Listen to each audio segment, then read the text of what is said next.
あ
Hey, welcome to Drawful.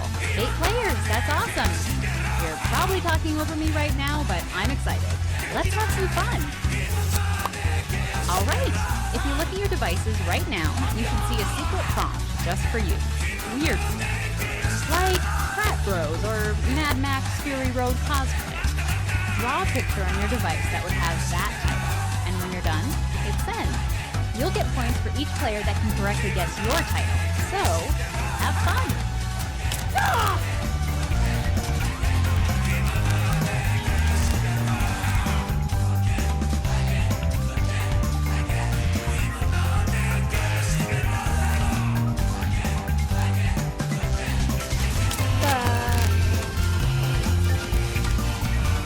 If you're still watching, wishing we could somehow play along, you can still join the audience by going to jackbox.tv and entering this room code.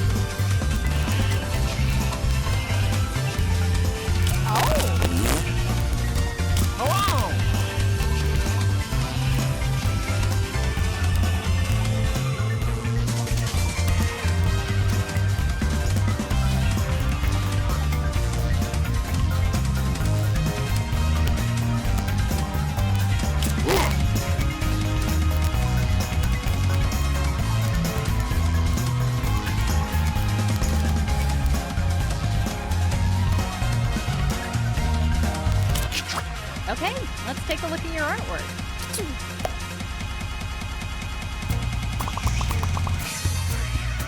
Use your devices to type in what you think the real title for this picture could have been.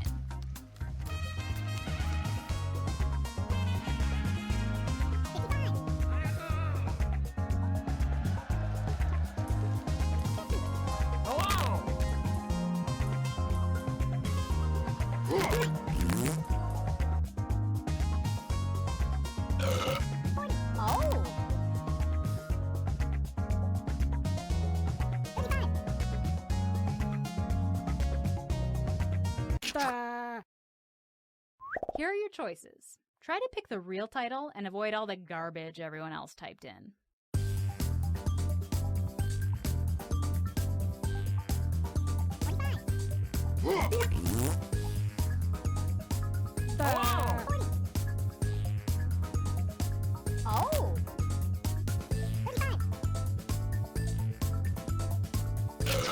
And here are your picks. Not it. Getting.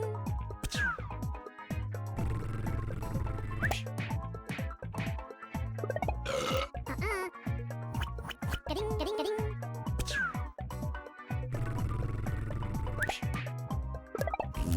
No way. Getting. Getting.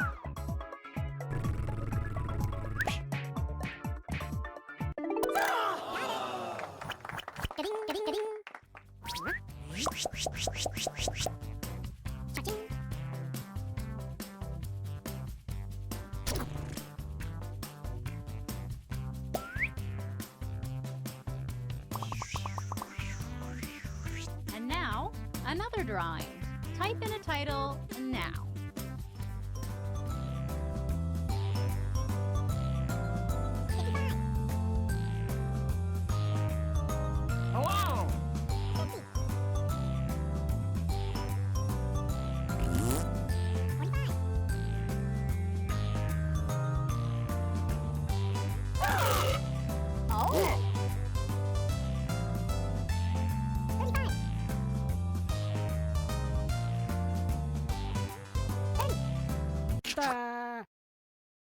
Here are your choices.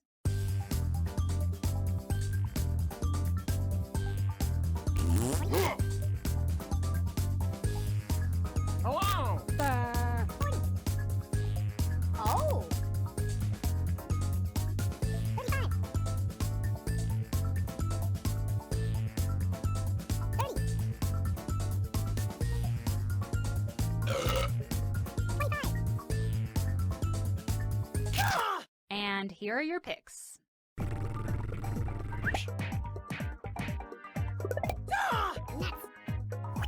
Getting. No. Getting.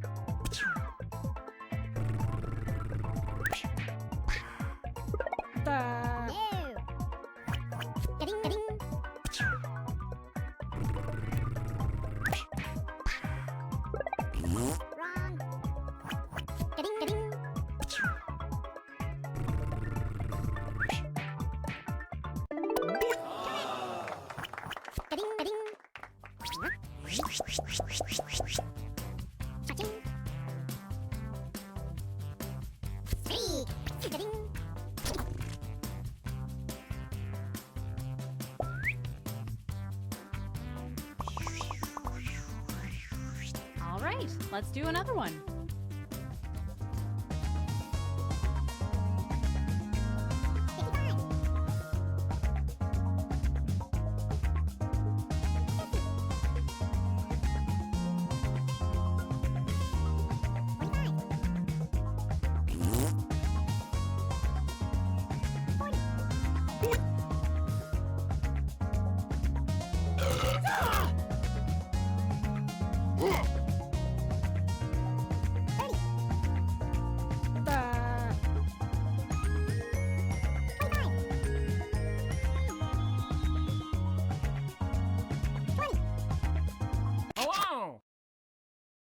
And here are your choices.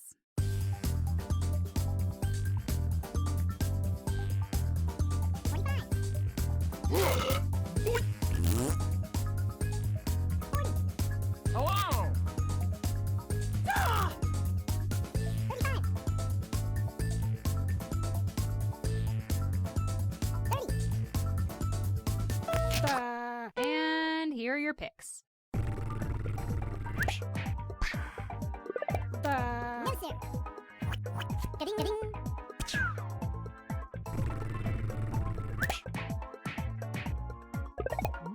Sorry. Ga-ding, ga-ding, ga-ding.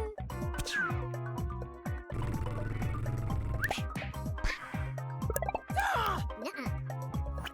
Ga-ding, ga-ding.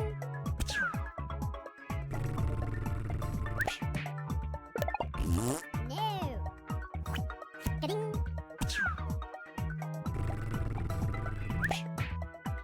Wrong. Ga-ding. Oh.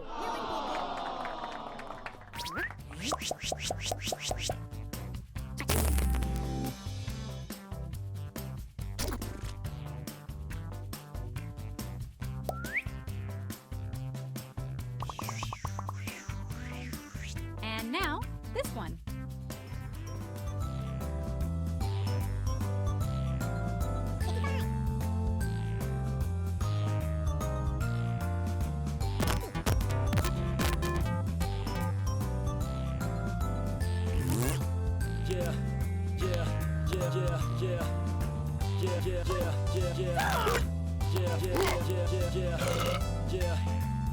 Yeah. Come on. Yeah. Oh.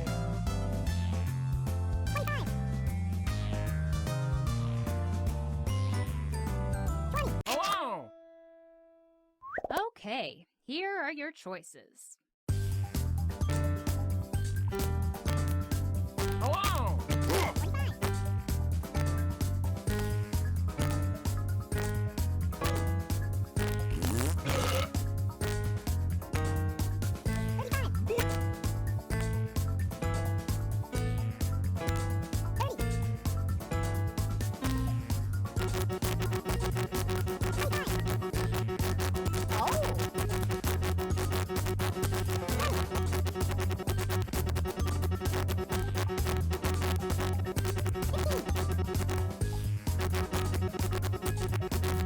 Pick an answer.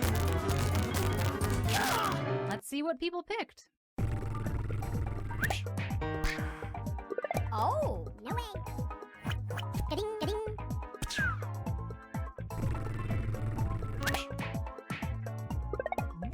Sorry. Ga-ding, ga-ding.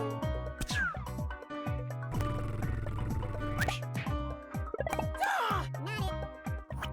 Ga-ding.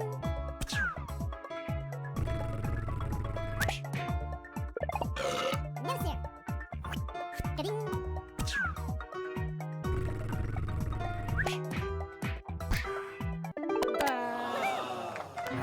Ga-ding, ga-ding, ga-ding. Cha-ching.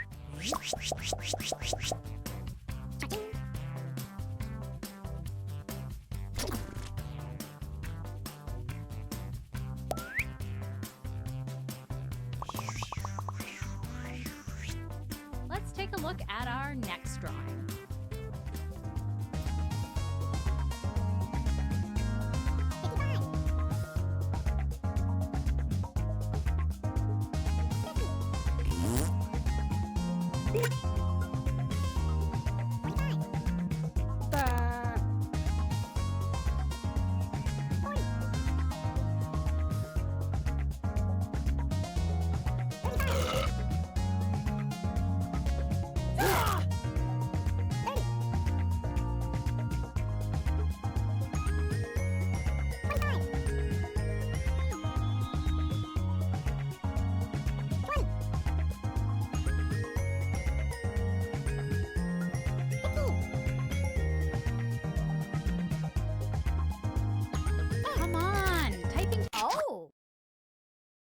And here are your choices.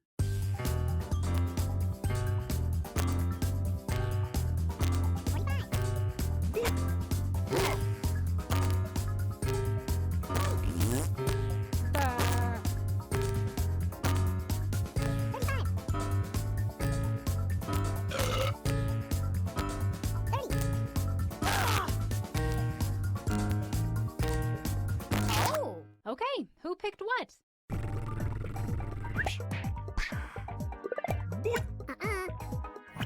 Ka-ding, ka-ding.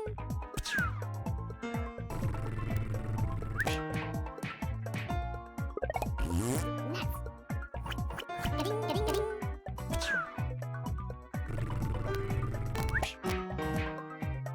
Sorry. Ka-ding, ka-ding.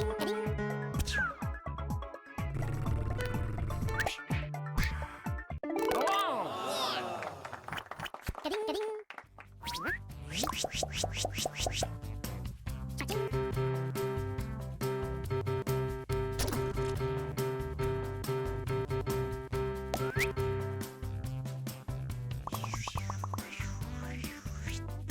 Up next,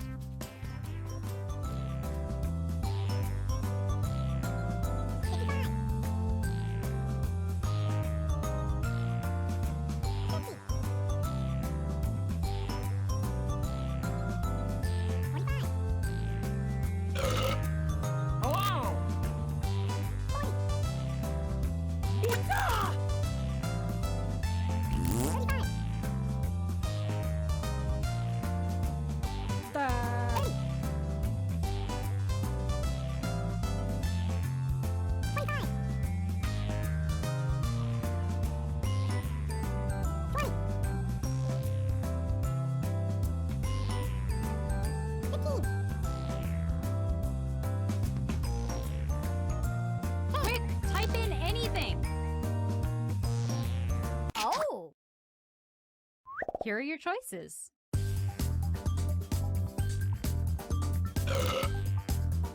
25.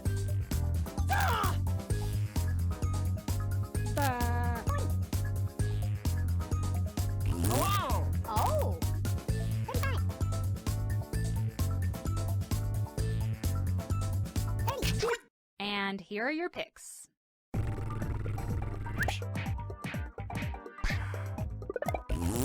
it. Ka-ding, ka-ding, ka-ding, ka-ding.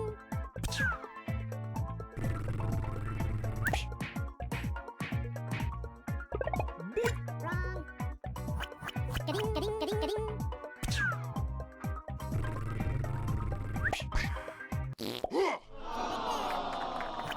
Ka-ding. Cha-ching.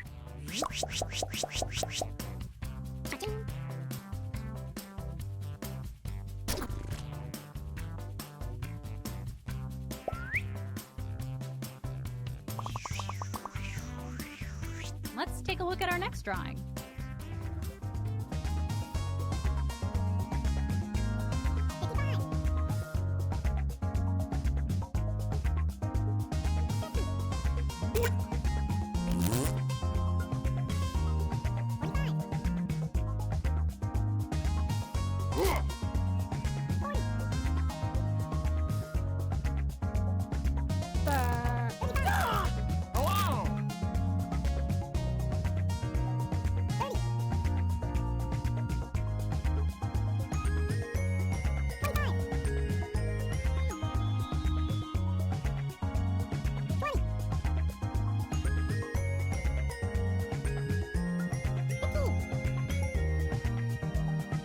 Oh! And here are your choices.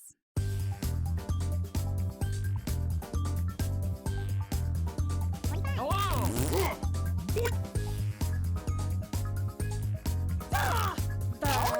And here are your picks. No.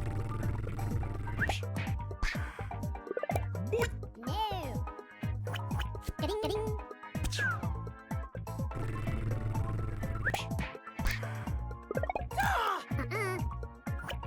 Ka-ding, ka-ding.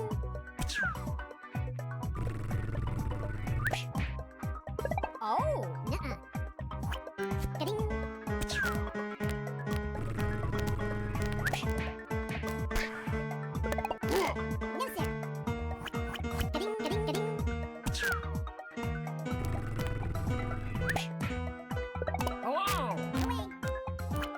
Getting.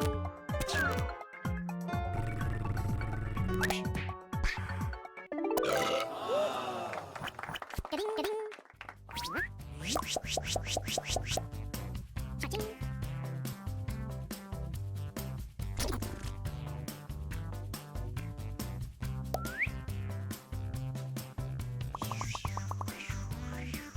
And now, this drawing.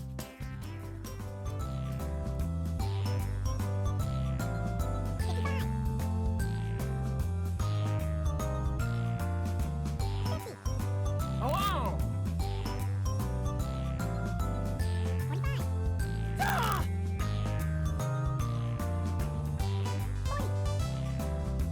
Ah!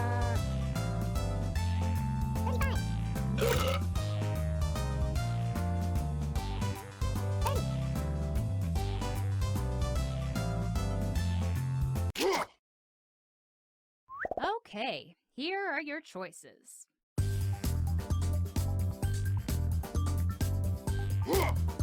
Oh! Hello!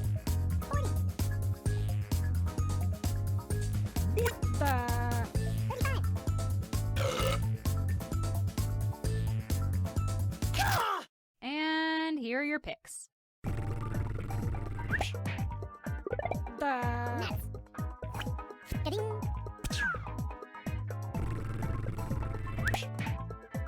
Oh! Wrong. Getting.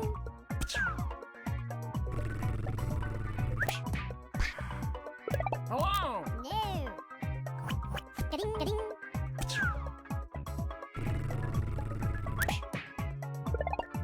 No, sir. Getting.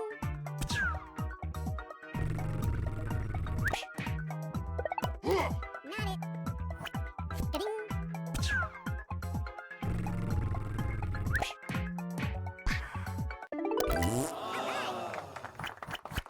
Getting.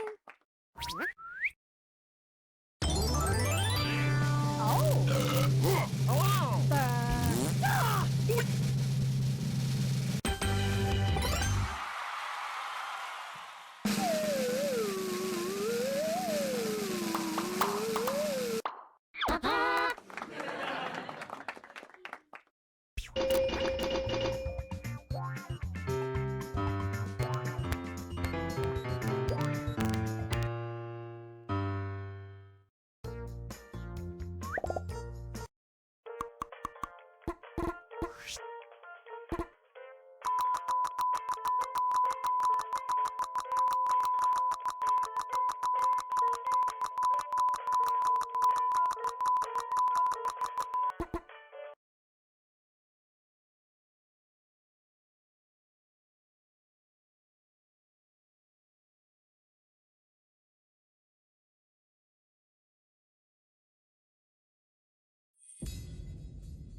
Hey, here is a early demo for my shit game if you wanna take a look.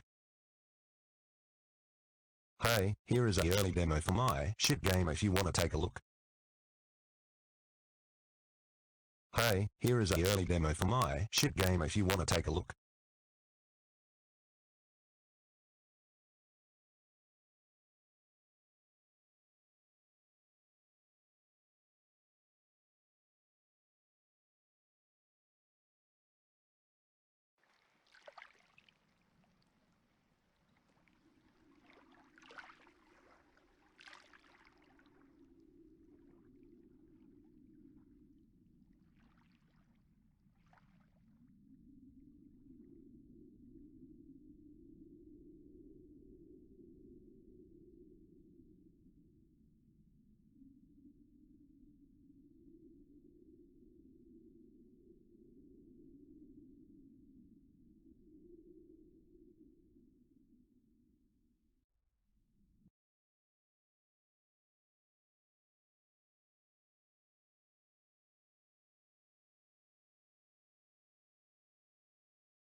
control my feet.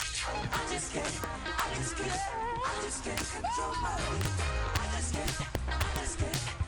can't control my feet. I just can't control my feet. I just can't control my feet.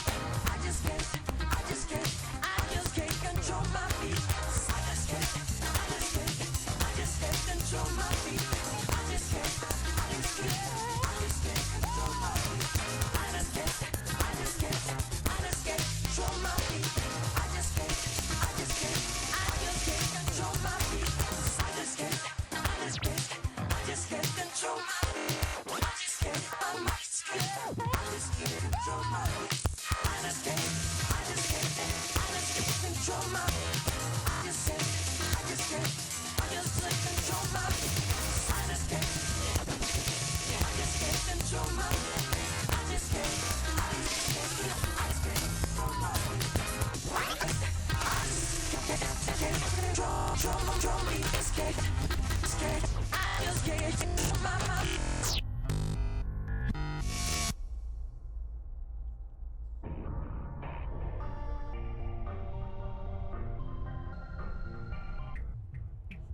We dig, dig, dig, dig, dig, dig, dig. If you dig, dig, dig, we will shovel our dig. We dig, dig, dig, dig, dig, dig.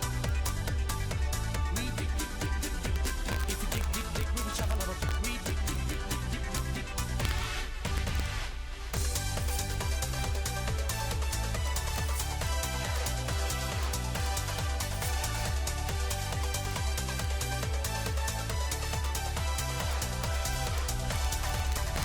We dig, dig, dig, dig, dig, dig, dig in our mind the whole day through.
You are gold, always believe in your soul. You've got the power to know you're indescribable always.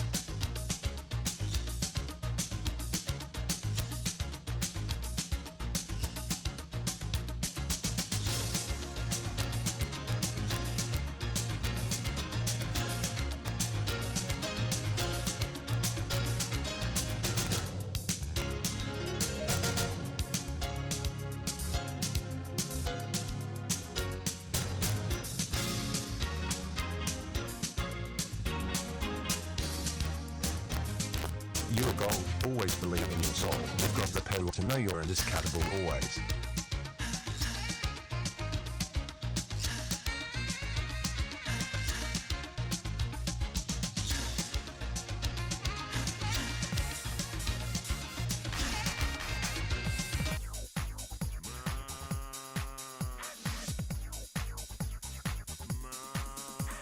Sen går djävulen i stil och tve. Så som skolan kan och vet. Kan vara gigis än en gøy. En IF märkis att jag gøy.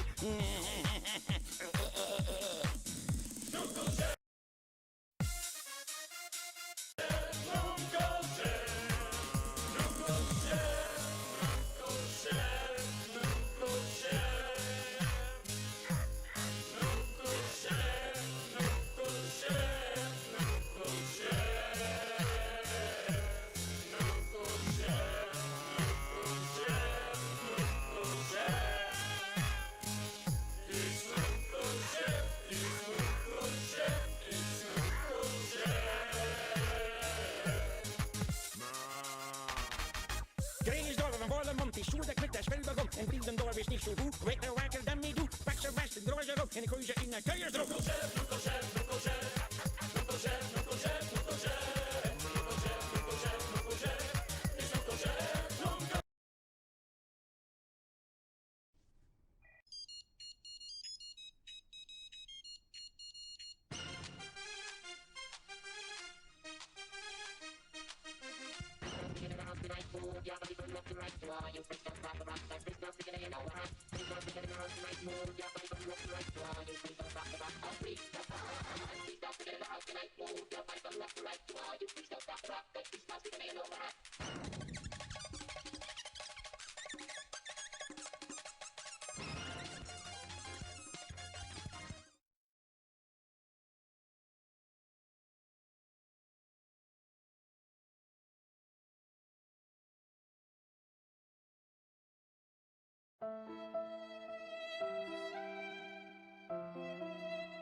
Way in my brain, it's way in my brain, it's way in my brain. Well, now There's only one way to enjoy this painting, and that's by lying flat on the floor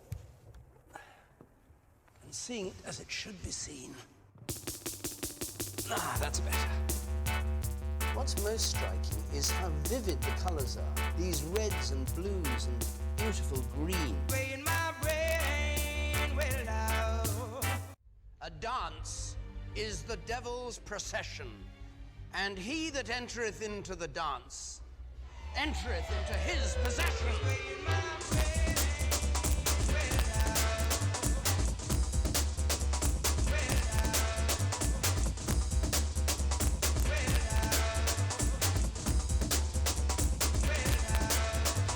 And therefore you better watch your behaviour. Otherwise this is the fate that awaits you. Don't know which end to start at.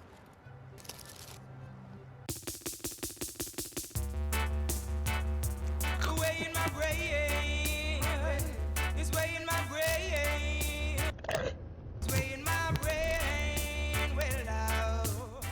I can't look down at you because I'll be sick.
Their faith in the system all the more remarkable.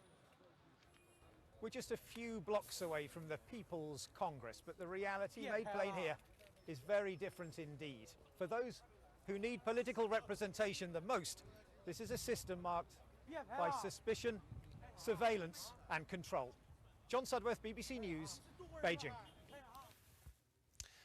Shares in the company that owns the messaging app Snapchat have jumped nearly 50% on its stock market debut. Snapchat, which is best known for its disappearing messages, allows its 158 million users to share photos, often using novelty filters.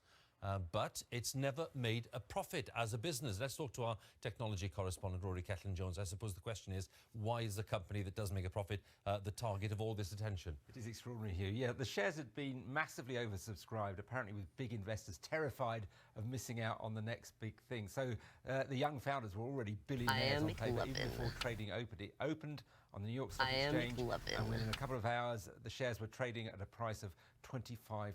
That's up nearly 50% on the day.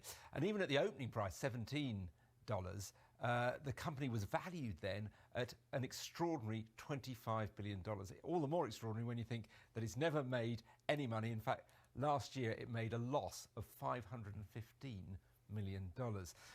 But the investors, they're not betting on what the company is now, but on what they believe it might become, with that very young audience, mainly 15 to 25-year-olds, really attractive to advertisers because they don't really watch much TV. This is a way of reaching them. The danger is, though, that the growth has slowed recently. There's very stiff competition from the likes. Excellent! And there's a bit of a warning sign from what happened to Twitter. On Twitter's opening day on the stock market, its shares rose over 90%. Today, those shares are 40% below the opening price of a few years ago. Rory, thanks very much again. Rory Ketlin-Jones there for us. Now, the Chief Inspector of Hospitals in England has given a stark warning about the state. Excellent! Trusts needing to improve patient safety. Professor Sir Mike Richards says that the traditional model of caring for patients is no longer capable of meeting the needs of today's population. Our health editor, Hugh Pym, has more details. I'm just going to bring your baby across and let you know about the checks we're going to do on him today. A new birth today and a new beginning for this hospital in Cambridge. Maternity and other services were rated inadequate by the regulator, the Care Quality Commission, in 2015. The trust, which includes Addenbrooke's, was put into special measures. But now it's tackled the problems and is rated good. It was a very big shock for our patients. The boss who helped steer the hospital from the low point of special measures back to where it should be told me how they went about it.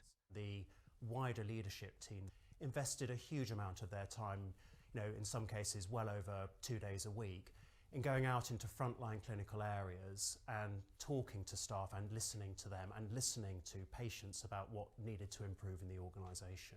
The Care Quality Commission makes clear that while there are successful turnarounds like at this hospital, there are others where there's cause for concern and where care is still falling short.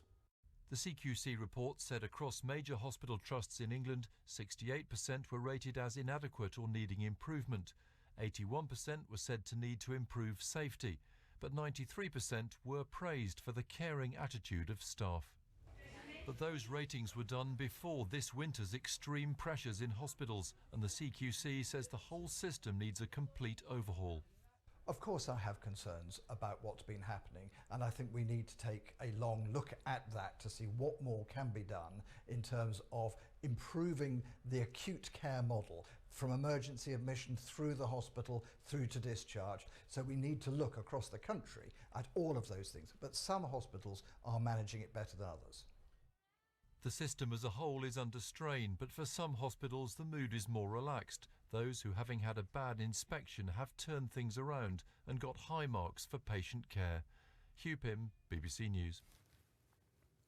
The former Prime Minister Gordon Brown has called on the government to implement the next stage of the Leveson inquiry into allegations about press intrusion. Mr. Brown says there are unanswered questions about the way that newspaper journalists have behaved, which need to be investigated. The Leveson inquiry was intended to be in 2 parts, but 5 years on, the second phase still hasn't happened. Our media editor, Amal Rajan, has the story. Remember this? The Leveson inquiry allowed victims of phone hacking and press intrusion to explain in harrowing detail how their lives had been ruined by Britain's tabloid press. Never again, said the government at the time. But that inquiry was only part one, and former Prime Minister Gordon Brown, whose bank and mortgage accounts were broken into, says it's now time for part two. Leveson 1 could only deal with part of the problem. The whole of the problem has got to be dealt with, including the way Murdoch newspapers impersonated people, including the way that there were breaches of the law, including also how email interception might have happened as well as telephone interception. These are very serious issues. The remit of the first inquiry was broad, to look at the culture, practice and ethics of Britain's press. A second, more specific inquiry would look at claims of police corruption and allegations of corporate wrongdoing at News International. But 5 years on, it still hasn't happened. It was almost certainly the worst experience of my life. One man splashed across tabloid front pages was the teacher Christopher Jeffries. He was wrongly accused of killing his tenant Joanna Yates and hounded for weeks. He's now patron of the press reform group Hacked Off. One sees the same kind of treatment of innocent people in the press that I had to go through. One finds the same extraordinary disregard for truth and for accuracy. Victims of press abuse believe Britain's newspapers got away with it. But many journalists have already appeared in the dock, including here at the Old Bailey. And some of Fleet Street's loudest voices believe this is all part of a vendetta against a free press. One of Rupert Murdoch's most controversial former editors says a second inquiry would be a waste of time. What would this achieve? You get some clapped-out old judge out of retirement to discuss the, quotes, relationship between the police and the press. There is no relationship. The police and the government want to control what appears in your papers. Many of Gordon Brown's criticisms focus on Mr. Murdoch, who is currently trying to buy the remainder of Sky, with a formal bid expected imminently. 5 years after David Cameron promised part two, victims of press abuse believe the Leveson inquiry is unfinished business. Amol Rajan, BBC News. A series of lost love letters detailing the relationship between Jackie Kennedy and a British aristocrat and senior diplomat are to be auctioned this month. Letters were written after the assassination of President Kennedy, but ended when Jackie Kennedy married the Greek tycoon Aristotle Onassis. Our correspondent David Sillito has been studying the letters. Dear David, your last letter was such a cri de coeur of loneliness. I would do anything to take that anguish from you. It doesn't seem that we can ever help the people we would wish to help. David is the man here in the middle. David Ormsby Gore, Britain's ambassador in Washington. The person writing to him was the woman he wanted to marry, Jacqueline Kennedy. This is a love story in letters that was, for the last 30 years, locked in this box. A few weeks ago, the lock was forced, and it all came spilling out.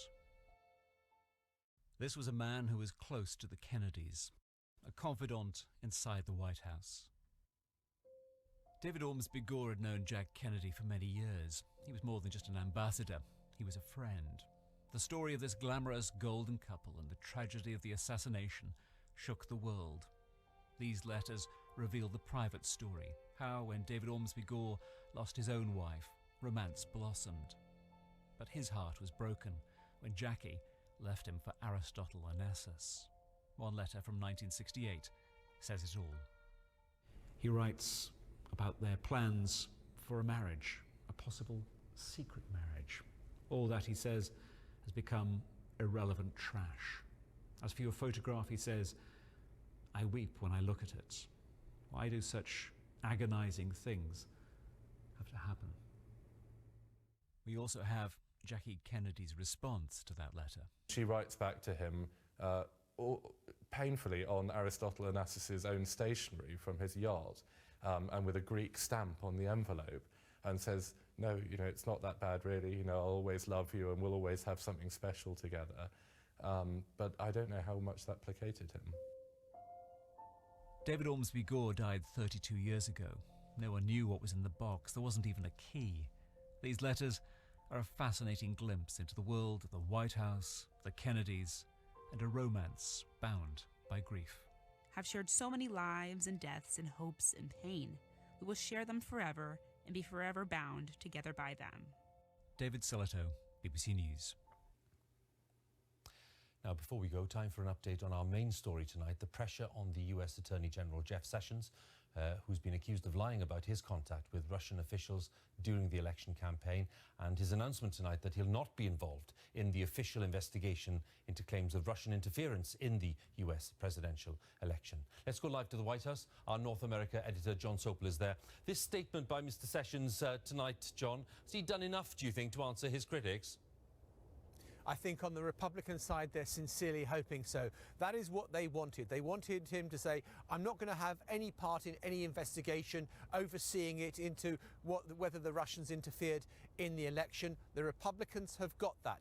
The Democrats, though, are not going to let that go. They believe that he lied under oath when he said, I had no contact with the Russians. And he's explained that by saying, well, I was asked whether I had contact as a Trump campaign manager. The answer to that was no. Did I have contact with him as a member of the Armed Services Committee? Well, yes, I did. Now, with hindsight, he may have been better served to have given a more honest answer at that committee hearing. So to that extent, it was a self-inflicted wound. What they're clearly hoping in the White House now is that they've stopped the bleeding. John, once again, thanks very much for the update there from the White House. John Sopel, our North America editor. And a reminder that Newsnight is coming up on BBC Two, and here's Evan. Tonight, all a reaction to the argument in the US over the Attorney General. And as it's World Book Day, we also have the writer and illustrator Raymond Briggs. Join me now on BBC Two. That's Newsnight with Evan. Here on BBC One, it's time for the news where you are. Have a good night.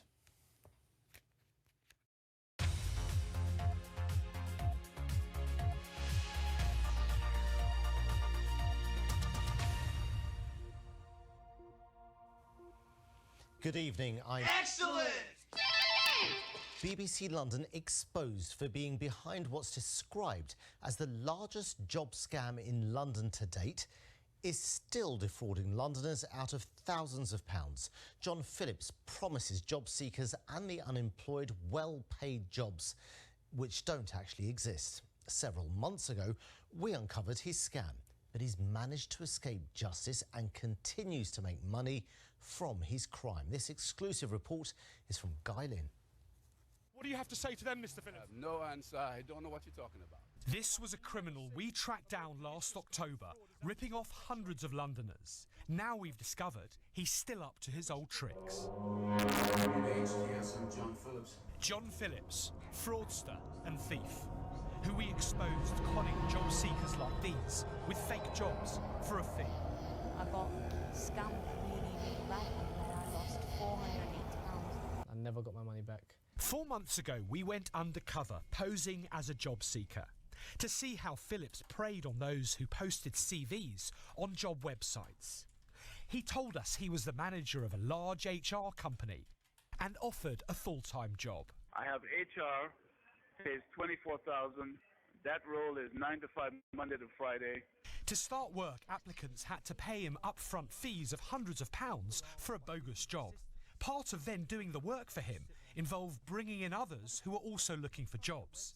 They ended up falling victim to the scam as well. We want to find a way to make money at every possible. The world is very competitive. We secretly recorded him masterminding the scam outside and collecting any cash that was handed over.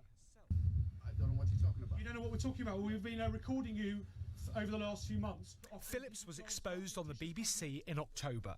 But we can tonight reveal he then carried on as if nothing had happened, ripping off many more Londoners. In October, he told applicants his name was John Phillips, or Nathan Phillips, sometimes Bill Barnett. Now we can reveal he's metamorphosised into someone called Roy Parker. And if you want to know what it feels like to be ripped off by him, ask these two, who don't want to be identified. Both have been conned in the last few weeks. It was just horrible to deal with it, and you just feel like everything comes crashing down around you. So crying, because it's kind of hard when you think you finally found a job and then it turns out to be fraud. Scores of people have now reported this scam to the Metropolitan Police, an action fraud. This former Met Detective Chief Inspector is appalled that Phillips is still at it. I would say that Mr. Phillips is probably one of the more serious and persistent offenders that I've seen operating in this field. To be going for so long, to have so many victims, there's no reason why he shouldn't be being nicked and dealt with. That needs to be done ASAP. He won't stop otherwise. So we've had a tip-off that Mr. Phillips has arranged to do some job interviews here in Covent Garden, potentially to scam more people of hundreds of pounds. What we're going to do is give him a bit of a surprise. You've now changed your name, I believe, have you? You've changed your name to another name, have you? But you're continuing to defraud Londoners despite being on the BBC? I don't know what you're talking about. Mr. Phillips' scam has been described as one of the biggest seen to date. Why is it that you seem to think that it's OK to continue defrauding Londoners in this way? I don't know what you're talking about. Unfortunately, the BBC can't physically stop him. Goodbye to you. Goodbye. Get out of my way. We are warning the authorities and London's job seekers that this fraudster, thief and conman Stay away from me. I have nothing to say. is very much still at it. Guy Lynn, BBC London News. So, John Phillips, or Roy Parker, as he's also known, operates mainly from London. If you do come across him, we'd like to hear from you. You can email us in confidence at yourlondon@bbc.co.uk.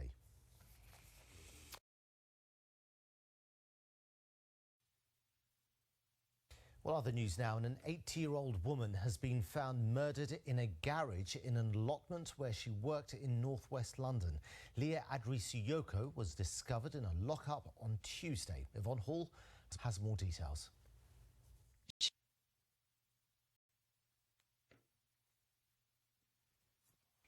She was known as everyone's grandmother and a pillar of the community. Today, friends were in shock at the news that 80-year-old Leah Adrisuyoko has been murdered.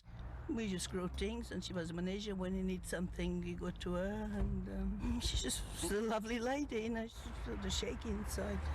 Good numb, actually. I didn't expect anything like that. Just after 2 a.m. on Tuesday, Leah's body was found here in a shed at Colindale Allotments, just 100 yards from her home. The popular grandmother was secretary of the Barnet Allotments Federation. Police say she was a very active 80-year-old who loved gardening and helping others. She's a really active lady for 80 years of age in and around the allotments. Much loved mother and grandmother. There are 90 allotment plots at Colindale. Today, officers have been searching the site for clues and carrying out door-to-door inquiries. Well, police say they have no clues yet about who murdered Leah. They're investigating reports that rough sleepers had got onto the allotments, probably through this hole in the fence. And they're also trying to find out who was responsible for a spate of thefts from the lock-up sheds here. We're appealing for anybody who's seen Leah, particularly on Monday. She's really distinctive clothing. As I said, she's wearing black boots with white spots, pink piping around the top and bottom, grey bottoms, a blue quilted jacket. We know that a friend's seen her, spoken to her on the phone, I should say, at 2:30 on the Monday. So did you see her in and around the local area? Did you see her at the allotments? And were you in the allotments on Monday? Detectives say they aren't revealing exactly how Leah was murdered for operational reasons, but they do say the much-loved 80-year-old lost her life in the most tragic way possible, and her killer must be caught. Yvonne Hall, BBC London News, Colindale. A number of residents in Bronsbury Park are spending tonight away from their homes after a suspected World War II bomb was discovered on a building site. The device was found this morning. Louisa Preston is there for us tonight with the latest. Louisa. Well, yes, Assad, that building site is literally just behind these houses, behind me. And as you can see, the army trucks are here tonight.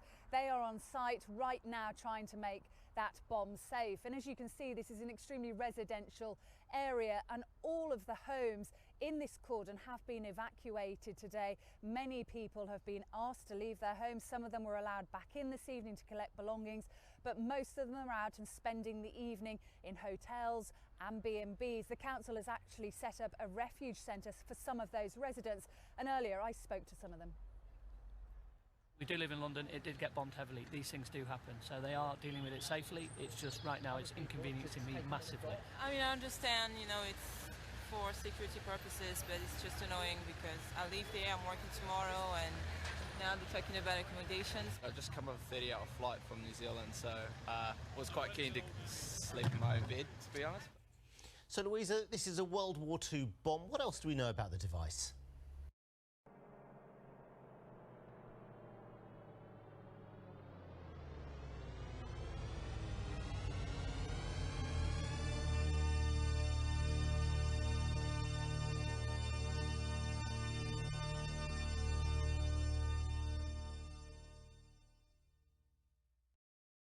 Of the Spade is the army has also released a picture tonight, which we should be able to see now, and that's just another illustration of what they are actually dealing with on this site tonight. Now, the council is telling people that some schools in the area will possibly be shut tomorrow, but they are saying that all parents will be contacted if schools still remain evacuated. And we're also being told that this problem won't be solved by the earliest by tomorrow afternoon. So people that have evacuated their homes tonight will still be out for most of tomorrow. Back to you. OK, Louisa Preston in North West London tonight. Thank you very much for that.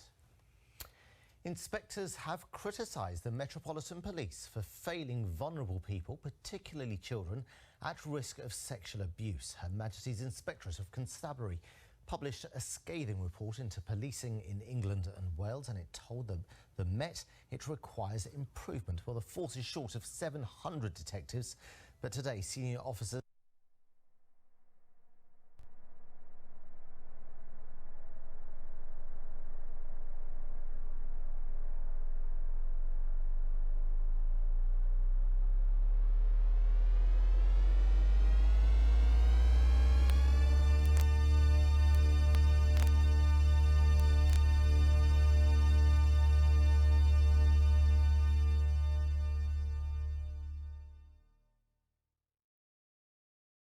OK, that's it from me for tonight. So let's get the weather forecast now from Nick. And compared to the last few days, really nice day today.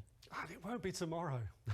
it hurts me to say that, that's the headline. Certainly tomorrow morning we'll be getting off to a wet start, although it will cheer up a bit into the afternoon. We're dry now, but cloud is gathering to our south and it will push up some rainfall towards us as we go through the night. It does mean the temperatures aren't going down much further from where they are at the moment, so around 4 to 6 Celsius. Breezy as we start the day tomorrow, though not as windy as it was today. Here's the morning rain, so it will be a wet morning commute, but into the afternoon turning drier and perhaps a little bit brighter as well. If we do break out into some sunshine, may just get a little bit warmer than this.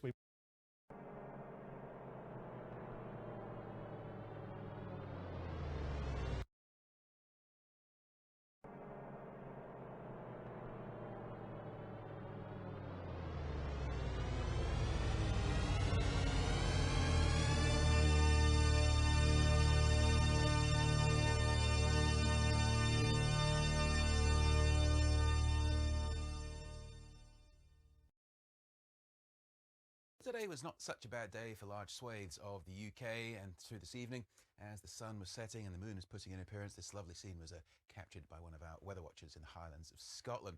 But cloud amounts have been increasing over the last few hours, coming in from the west, and it's also coming up from the south. Most of it's rain-bearing cloud. Not just rain, we've seen some snow in the hills of Northern Ireland, and there's more snow to come over the hills of southern Scotland overnight. Northern Scotland, particularly the northeast, we'll see the skies clearest for longest, and here we'll see the lowest temperatures, a touch of frost by dawn, maybe some icy patches too. Further south, rain setting into South Wales, southern counties of England, but that will help to keep temperature around about 6, 7 or 8 degrees. But it will be quite a wet start to the day. South Wales, southern counties of England, if you're heading out on the roads in the morning, do take care because there'll be a lot of extra spray and surface water around, so not a great commute here. But if you start dry, North Wales, Northern England, make the most of it because all of this rain is heading your way. And there'll be some outbreaks of rain through the morning, some parts of Northern Ireland, as far southwest of Scotland. But generally speaking, in Northern Scotland, it's largely dry and bright. That's where the best of the morning sunshine will be, but it will be a chilly old start.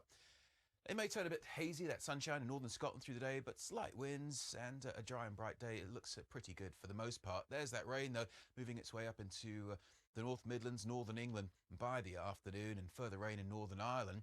Scattered showers in the southwest, largely dry through the afternoon in the southeast. And if we see a bit of sunshine, we might do. Could get 13 or 14 degrees.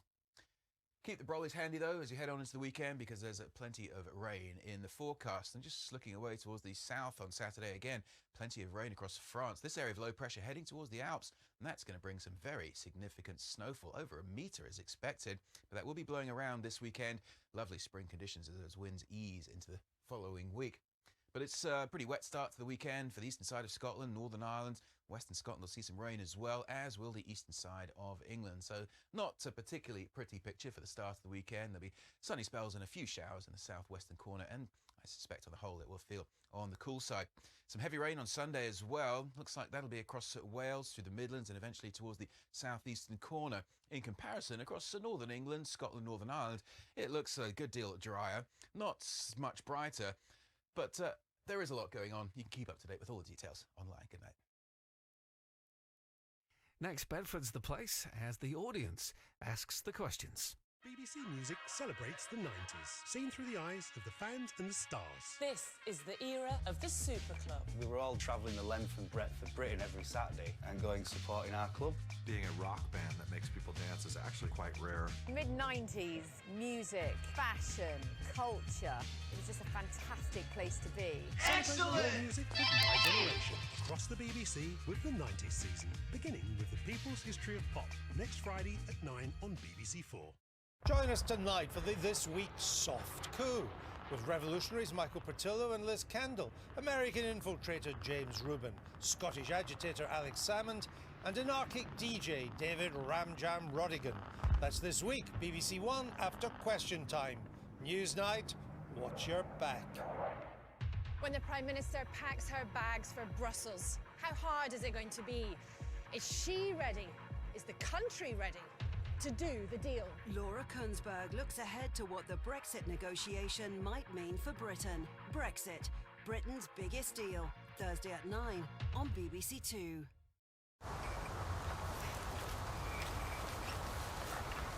Talking Donald Trump, Russia and defence. This week follows Question Time. That's in an hour here on BBC One. Welcome to Question Time, and tonight we're in Bedford.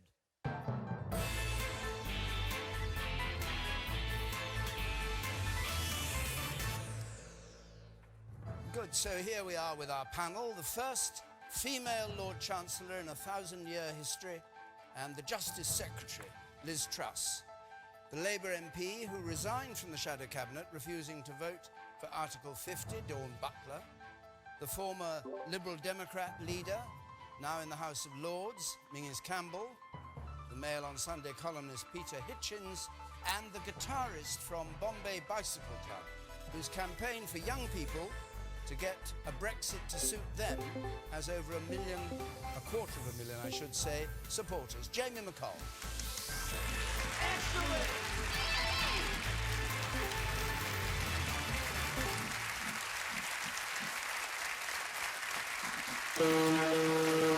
Are you ready? You'll be grateful for the extra 3.25 million I gave you. Yeah, but no doubt it'll go to a million. Well, actually, we've reached 8 million young people. 8 million? Yeah. 8 million? Yeah, What have signed on? Your researchers haven't done their job this You time. can't have gone from 250,000 to 8 million. It's complicated. We can talk about I bet it is. We'll talk about it. We'll talk about it afterwards, outside. Price Waterhouse should be called it. Price Waterhouse needed. Right, just a reminder, you can join the debate as ever on Facebook, on Twitter, or you can text us on 83981 with your questions. Let's have our first question tonight. It comes from Nicholas Smith, please. Nicholas Smith. Is it acceptable for people to view indecent images of children without the threat of being prosecuted? The key to this being without the threat of being prosecuted, the National Police Chief Council leader for child protection said only paedophiles, he said this week, only paedophiles who pose a really significant threat should face jail sentences because, I quote him, the police cannot cope with the increase in reports of child abuse, up 80% over 3 years. So only those who pose a really significant threat. Dawn Butler. No is the simple answer to that. We see now the consequences of historic child abuse cases, and we don't know how it all started. And to even suggest that some some paedophiles are not as dangerous as others is a serious, dangerous road to go down. And actually, it makes me feel so angry and annoyed and physically sick. So I actually feel, I'm so angry about that suggestion. So you don't think there's such a thing as a really significant threat? No, every threat is a threat. If somebody is viewing indecent images of a child, then that means that child is at risk and has been at risk because those images have been taken. So just to think that you could even discuss that it's not a serious issue or they should be treated less leniently is absolutely wrong, and it shouldn't be even enter into the debate. Yes, I know there's a crisis in the police force at the moment, but this is not the way to deal with it. Min Campbell.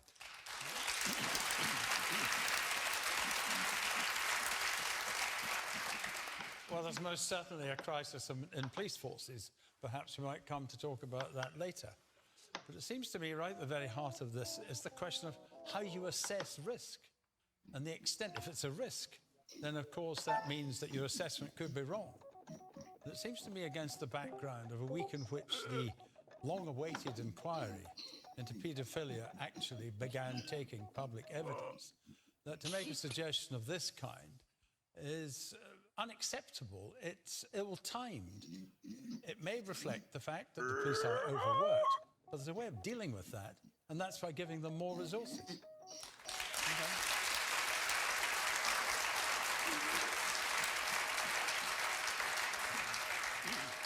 Liz Truss, we will talk about police numbers in a moment, but just stick with the point of Nicholas's question. And is it right for Simon Bailey to have said any paedophiles who pose a really significant threat? Well, I don't agree with him. We need to prosecute these people who commit these crimes, and Dawn is absolutely right. There are real children being abused at the other end of the video link or who've had photographs taken of them. This is a very serious issue. Let me lay it down. Some of our Crown Let me courts, lay it down. There's three kinds of people. You got big sex cases. people on the top, big dogs, we are big prosecuting cheese, a record number of people for those crimes. We've seen a 140% increase in the number of people jailed for those crimes. What I would say is that the way we prevent these crimes taking place is first of all working with the internet providers, which we are doing, to prevent these images getting there in the first place. And secondly, making sure our children are properly educated so they understand the danger of putting about photographs of themselves, they understand the danger of internet pornography, and they can actually be protected and understand the risks they face. So it's not a matter of whether it's not a matter of the police. We need to prevent it, not by saying that people who've committed those crimes should go free. Instead, we need to make sure children are better protected. But he says the police can't cope. That's why he's got to take a different attitude. Is he right or wrong? Well, he's actually the Chief Constable of Norfolk. So I have met him and I've discussed this issue with him. You're a Norfolk MP? I'm a Norfolk MP and he's the national lead for it. And the police are doing a good job of bringing more people to justice. That's why we're seeing so many cases in our courts. But the long-term solution is to better protect children, to make sure that they understand the risks and are less in danger. That is the way we're going to reduce this heinous crime, but not by saying that people shouldn't be prosecuted for it. All right, Peter Hitchens, let's just stick with this, that only those who pose a really significant threat should get jail sentences because the police can't cope. What's your view? Well, my own personal response has to be that I don't know, because I don't know enough about it. But I think that we do need to be careful about rushing into a unanimity and saying that just because everybody in this room and everybody in this panel regards the sexual abuse of children with unique horror, that we can't even consider something being put forward by an expert in this matter who is saying we don't have the resources to do this. It's all very well to sit here and say, yes, let's carry on doing what we have been doing up till now and ignore him.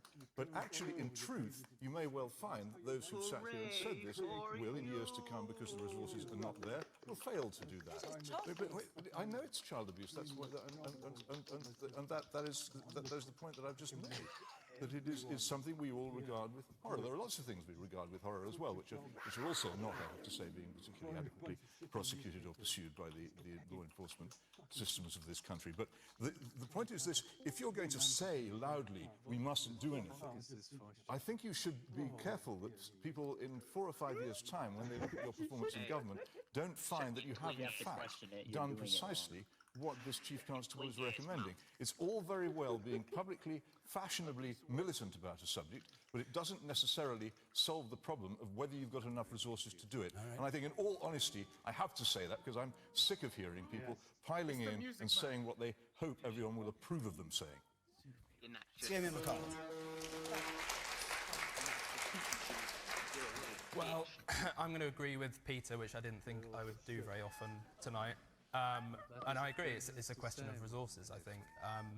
According to the National Crime Agency, 1 in 35 British men have a sexual interest in children. Let's say even a tenth of that number looks at indecent images online. That's 75,000 people. There simply isn't enough space in prisons to lock that many people up. So I think you need to look at alternative methods, whether it is counselling or voluntary or involuntary chemical castration or... This is really weird. These are our children.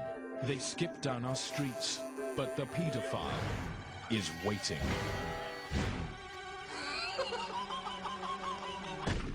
Take a look at this. What is it? Just a hillside? Look again. There's a child there, no more than a blue speck. But the fact is, if you show this picture to a paedophile, they'll actually try and attack it in an attempt to reach the child. That's the sort of warped mindset we're dealing with. Even our most drastic measures don't work. Last month, the notorious paedophile Sidney Cook was blasted into space to spend the rest of his life aboard a one-man prison vessel, posing no further threat to children on Earth. But it was revealed that an 8-year-old boy was also placed on board by mistake and is now trapped alone in space with the monster. A spokesman said, "This is the one thing we didn't want to happen."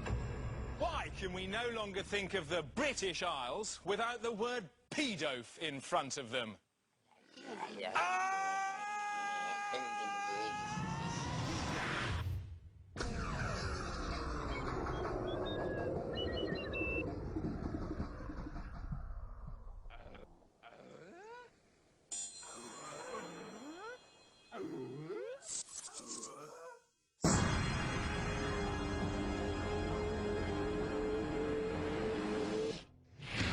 Good evening. We're live tonight from the epicenter of Operation Daisy Bird. Welcome to Pedogeddon. People like this are everywhere. That's why my own children are here with me. Good night, children.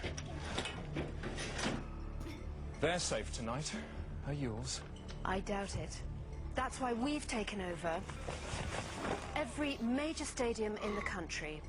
Please, we must have your children safe in one of those by midnight.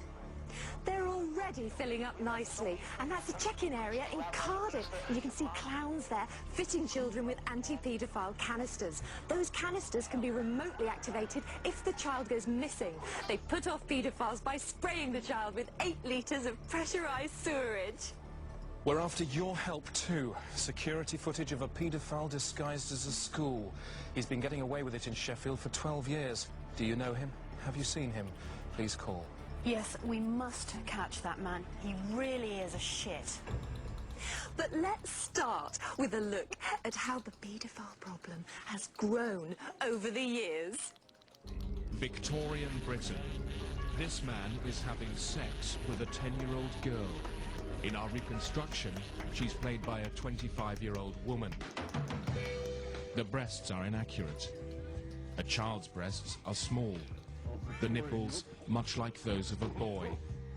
But this isn't paedophilia. The girl's a whore. Can I have the money now, please?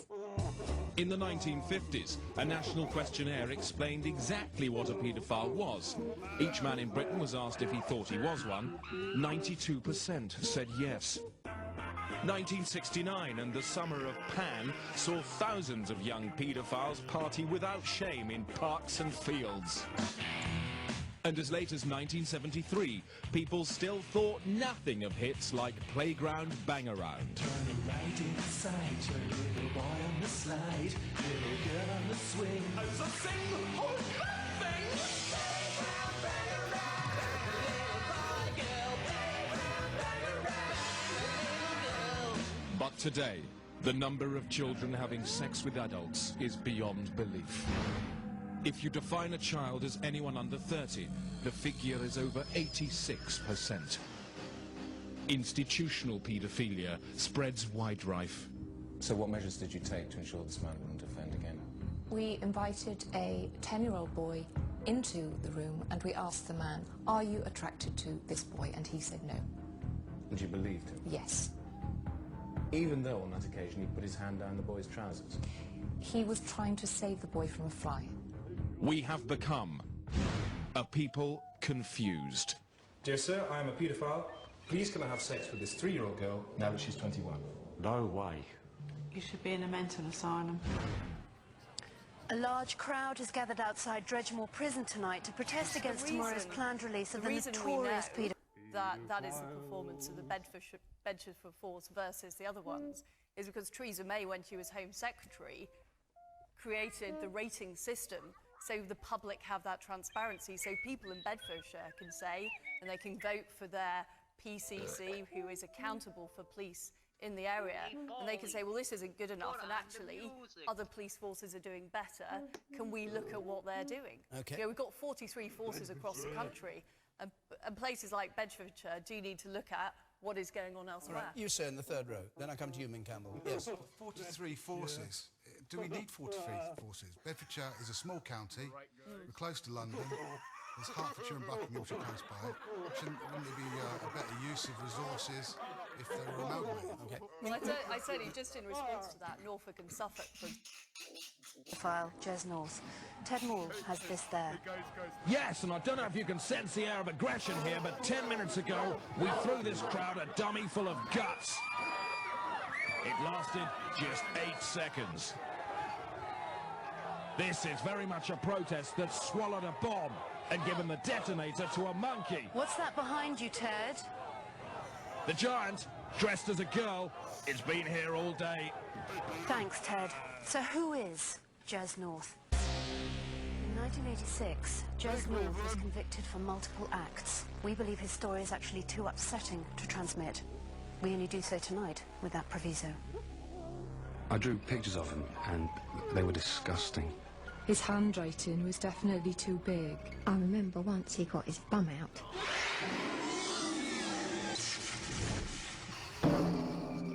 Like so many of his kind, North was required to leave school after passing exams and took a job delivering potatoes.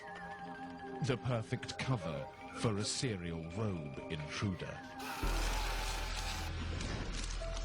By night, he trawled these hell blocks for innocent vulnerables.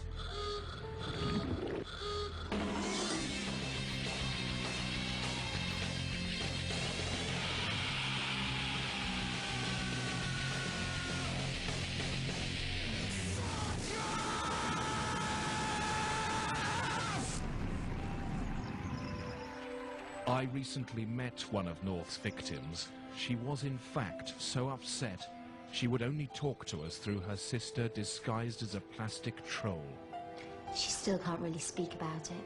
We asked Kelly if she would mind demonstrating North's perversions. Someone who agrees to rub their breasts on television is clearly inexcusably disturbed. But incredibly, it took the police another 8 years to bring North to justice. At this house, on the 26th of March 1986, North was arrested. He received 4 life sentences to run, Austin Tasseltine, sequentially. Thanks, Austin. But even in prison, North's rastopedic impulses found new outlets. He was allowed to write articles for a magazine, edited by a man who at that time had a 9-year-old nephew with a nice pink arse and no hair on his balls.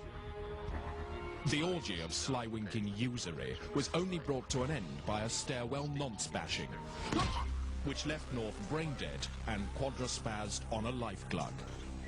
Jez North is released tomorrow. Can we be sure that pervert mechanics haven't built him one of these? Of course we can't, which is why your children could very soon be splatted by a roboplegic wrongcock.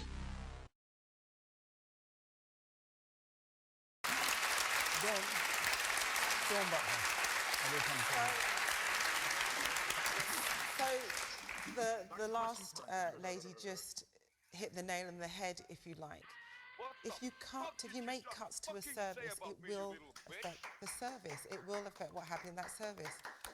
The Labour Party brought in the Safer Neighbourhood teams, and in my constituency in Brent and Stonebridge, we had the first set of Safer Neighbourhood teams, and they would be the same 3 officers, will always patrol the area. They got to know the area. It's back to community policing as it was, and it worked really well. And then the cuts came in, and we saw that change in terms of the community's relationship with the police and the police ability to do the jobs. Peter talked about prisons being overfilled. I agree, but then we have to look at rehabilitation. We have to look at the courts. We have to look at the probation service. All of these pillars of our justice system are being cut, and it affects the system, and it affects people, and of course it makes people less safe. I got burgled. I was told I had to wait 6 hours before the police came. I sat there in the cold waiting for 6 hours for the police to come with the door, smashed in and the window smashed in. You can't say you can cut services and it will remain the same. And Ming says that crime has changed. It has. But you still need police officers to fight it. You still need police officers at computers fighting cybercrime. So we're on the same page.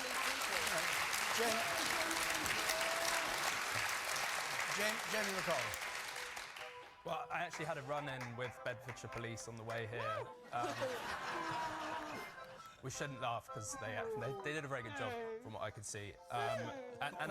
Don't give us the details. What do you mean they did a very good job? I was having a coffee in a local cafe as I wanted to wander around the town before, and there was a drunk man harassing a member of staff, and they came very quickly.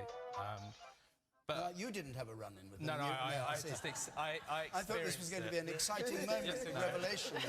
I was about to offer you legal representation. I agree. It's a question of resources, I think. Bedfordshire Police only spends £7 a head compared to £25 a head for the rest of the country, and I just think it's another canary in the mine that public sector cuts are making us less safe and less cared for. Okay. There are a number of people with their hands up, and Liz Truss has heard, particularly from the woman at the back there, about the effects of the cuts. Perhaps I know there have been a lot of points raised, but could you answer that one that she raised up there? Well, of course, it's about the money we spend on the system, and the police budget has been protected, but it's also about the way we deploy resources and the way we use them better. And this is the point about having more resources deployed in neighbourhood policing.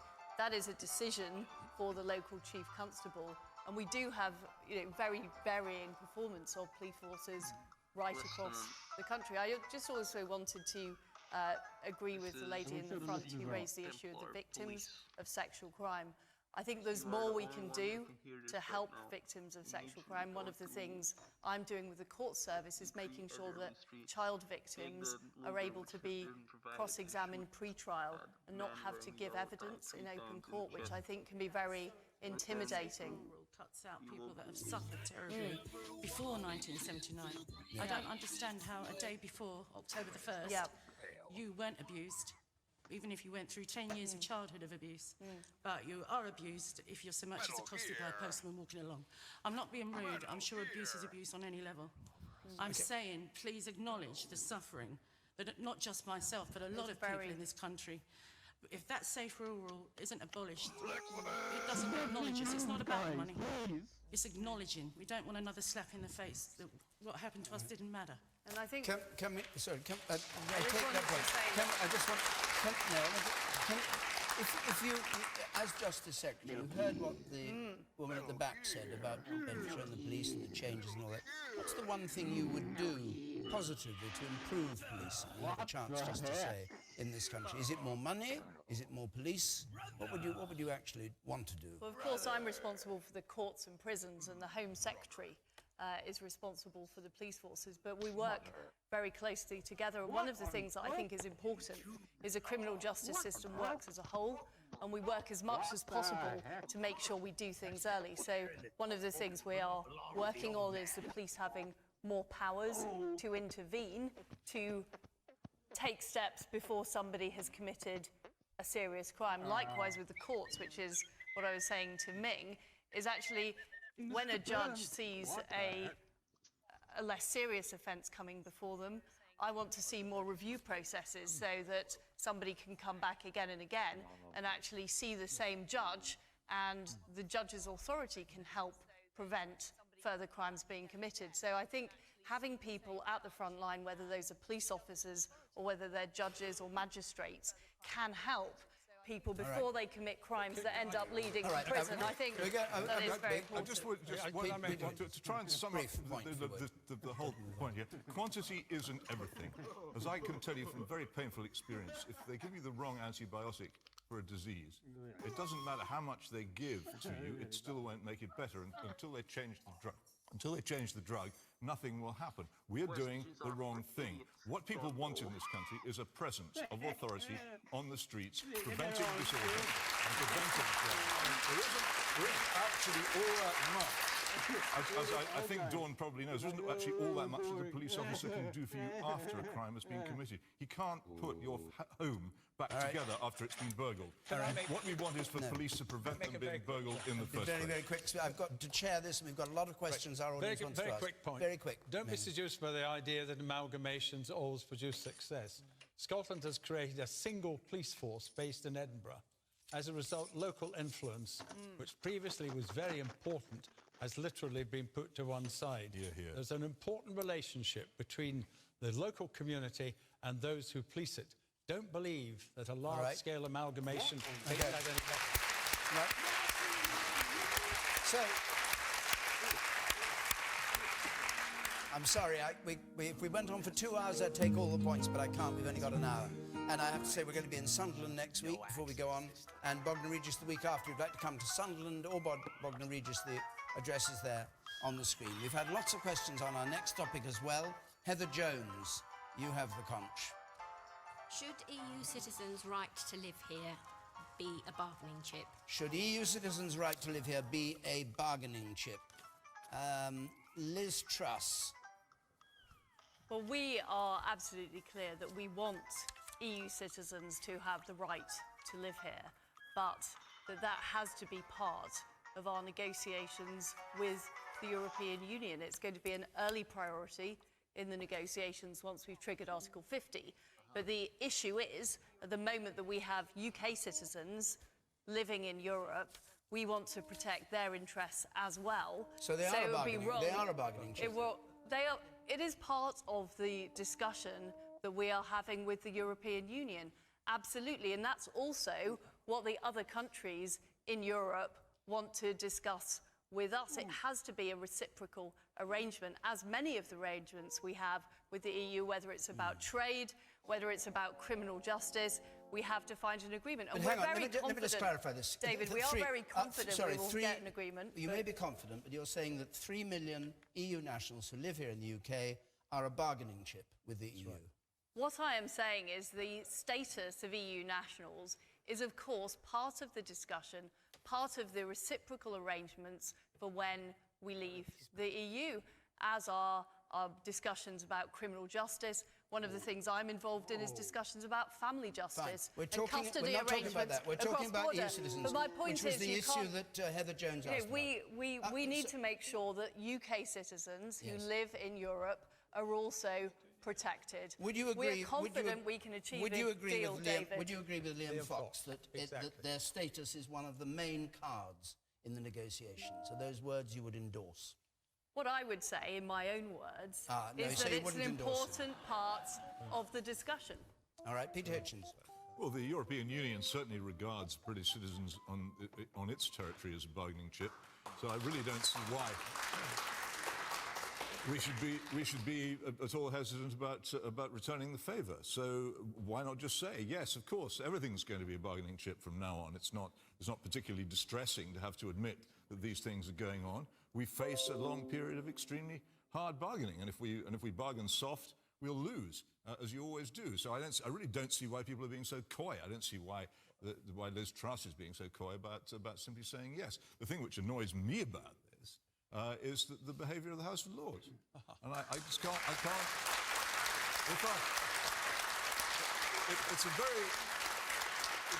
It's a very simple point. I mean, I'm not actually in favour of referenda. I think they're horrible things, but there has been one, and I just can't with the verdict. If the government came to the House of Lords and said, we would like to bring back, as they should, selective state grammar schools and legislate to make that legal again, which it isn't currently, the House of Lords would turn around and say, you can't do that, you haven't got a mandate. The same people who last night voted against the mandate of the referendum would refuse to legislate in favour of grammar schools because they would say there was no mandate. They are completely unprincipled, and their behaviour last night was totally unprincipled and should be condemned.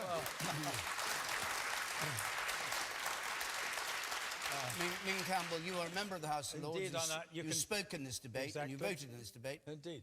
Well, go on then. And as you can see, I'm entirely unprincipled about these matters. I mean, it seems to me you've got to look at the circumstances here, and it's quite right to mention what Liam Fox said, and if I may say so, this is a very elegant way of trying to get round that. But the fact of the matter is that's what he said. And there are people in government, supported by people outside government, who believe that that's the right way to go. There are about 3 million people living in the United Kingdom who are EU nationals, but not from the United Kingdom. Some of them are mothers and fathers of British citizens because their children were born in Britain. They're husbands and wives of British citizens. Are we really seriously suggesting that we would tell these mothers and fathers and husbands and wives that they must be expelled from the United Kingdom? Are we really seriously? Because, if you don't have a deal, pick him up on the point. If you don't have nobody has said that. If you don't have a deal, yeah, but nobody has said that. If you don't have a deal, what are you going to do? Weeks ago, months ago, that she would make sure that British and EU citizens would be protected. Months ago. Yeah, well, the way to protect them. You can't guarantee it because we haven't spoken yet. I'll tell you, the way to protect them is by statutory protection. If it was you or me who was engaged in this, you want to listen to Mr. Tebbit? Hold on. You want to listen to Mr. Tebbit said yesterday? Yes, I did. Yes, what did he say? He called them foreigners. What's wrong with that? What he actually said is... What's wrong with it? Wait, what he said was... What's wrong with it? He called them foreigners. What's wrong with it? Well, these are people who've made their lives in the United Kingdom. That's fine. They're married to citizens of the United Kingdom. They've got children. All right, hold on.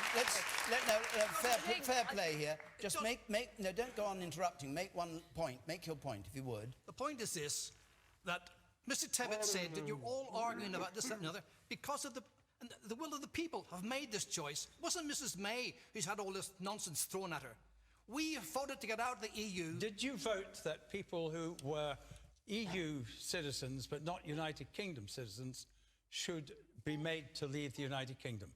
No, was that in your mind? Nobody has. Well, if the position is... You're protecting people who are not British. Allow me. Mrs. May, to whom you referred, has said that no deal is better than a poor deal.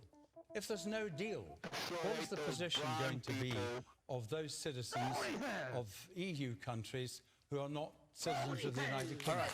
Okay, fine. Hold on. Can I just make one point Very briefly, Liz, and I'll conclude on. The vote was all about triggering Article 50.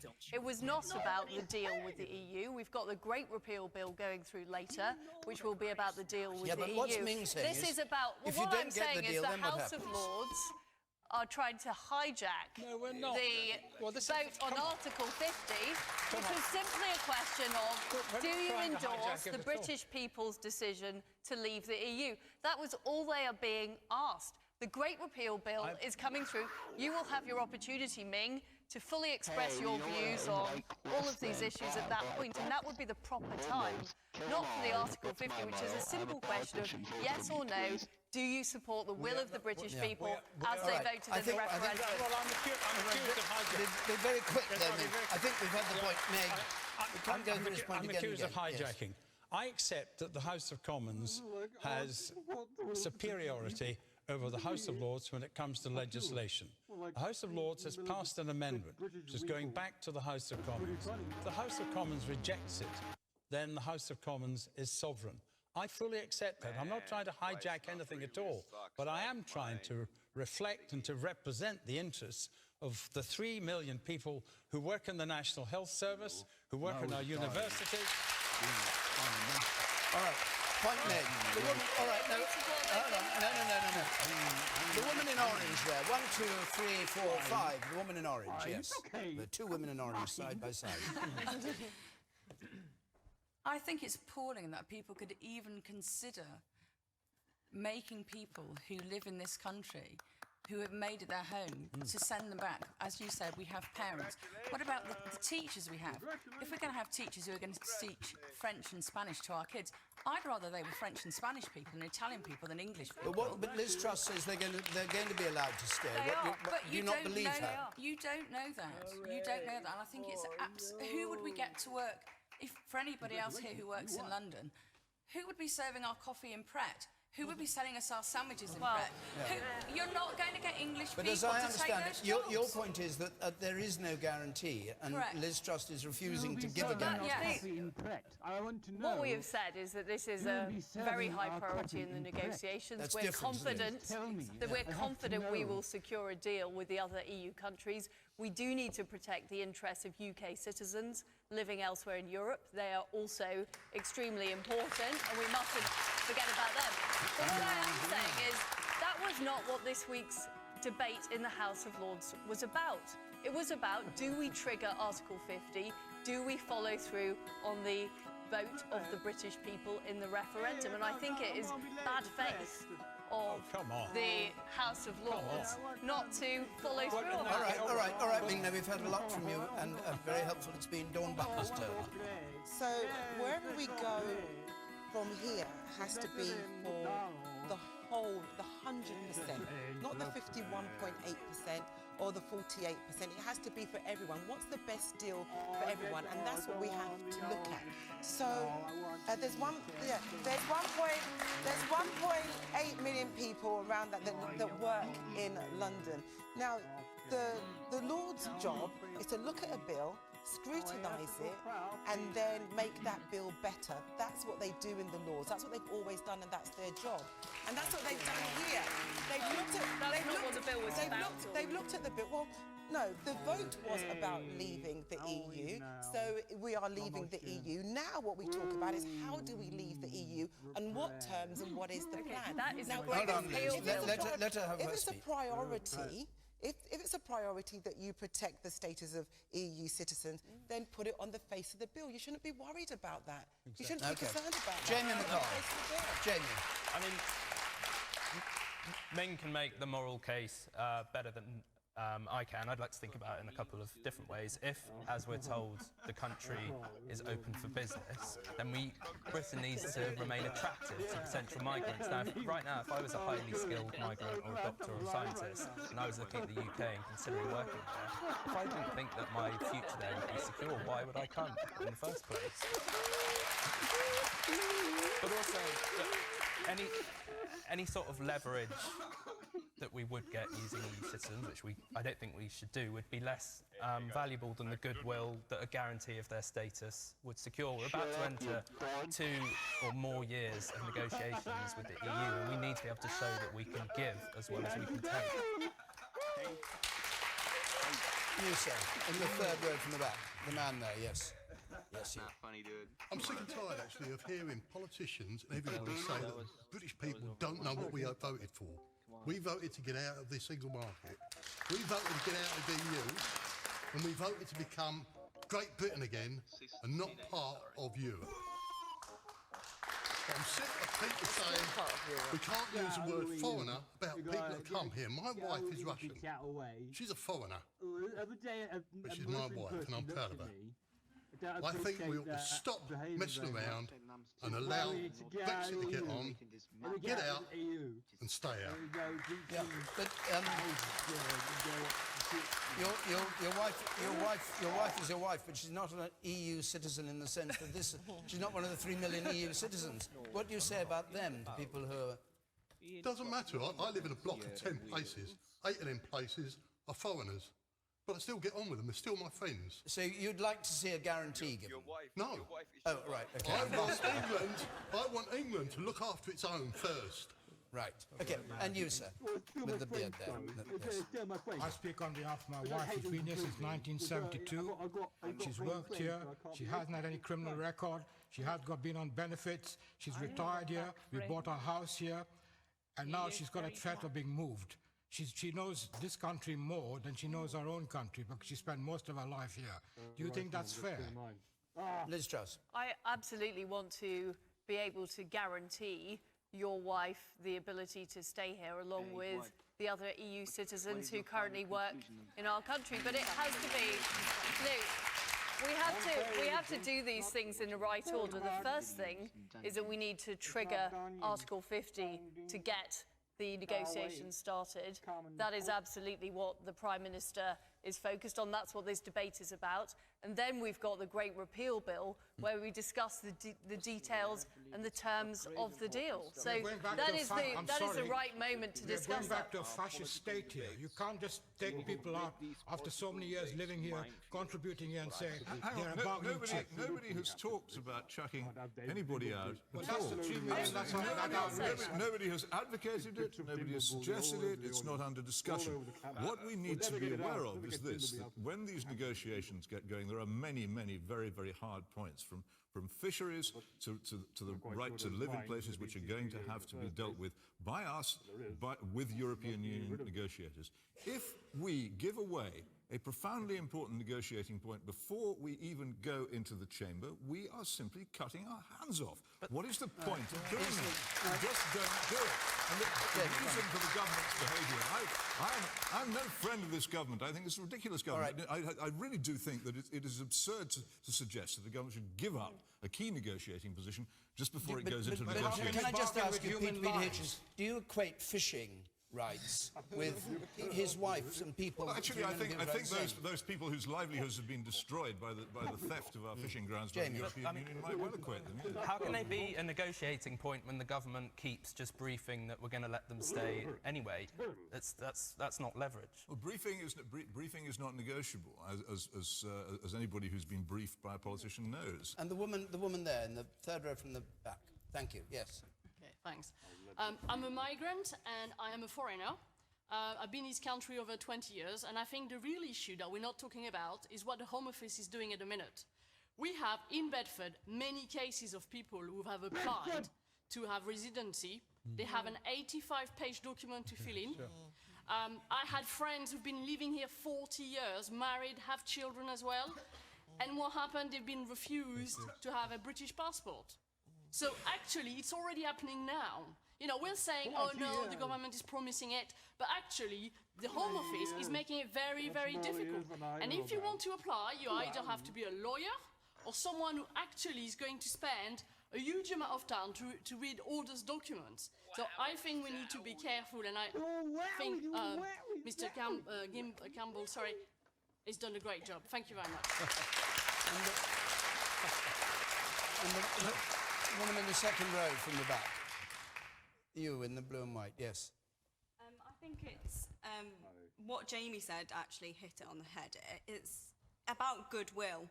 And you're saying about we go into negotiations and we cut our hands off if we say that they can stay and we give them some immunity. Well, no, actually, we're doing something of goodwill. We're doing something we believe in. And how can you expect the House of Lords to vote to enact Article 50 if they fundamentally believe that we should safeguard those people's rights to stay in the UK? All right. We've got... I've got Liz Truss, just before we go on, can you answer the point that the woman made there about 85-page documents that even now have to be filled in by people trying to establish residency? Well, it is important. Are you in favour of that?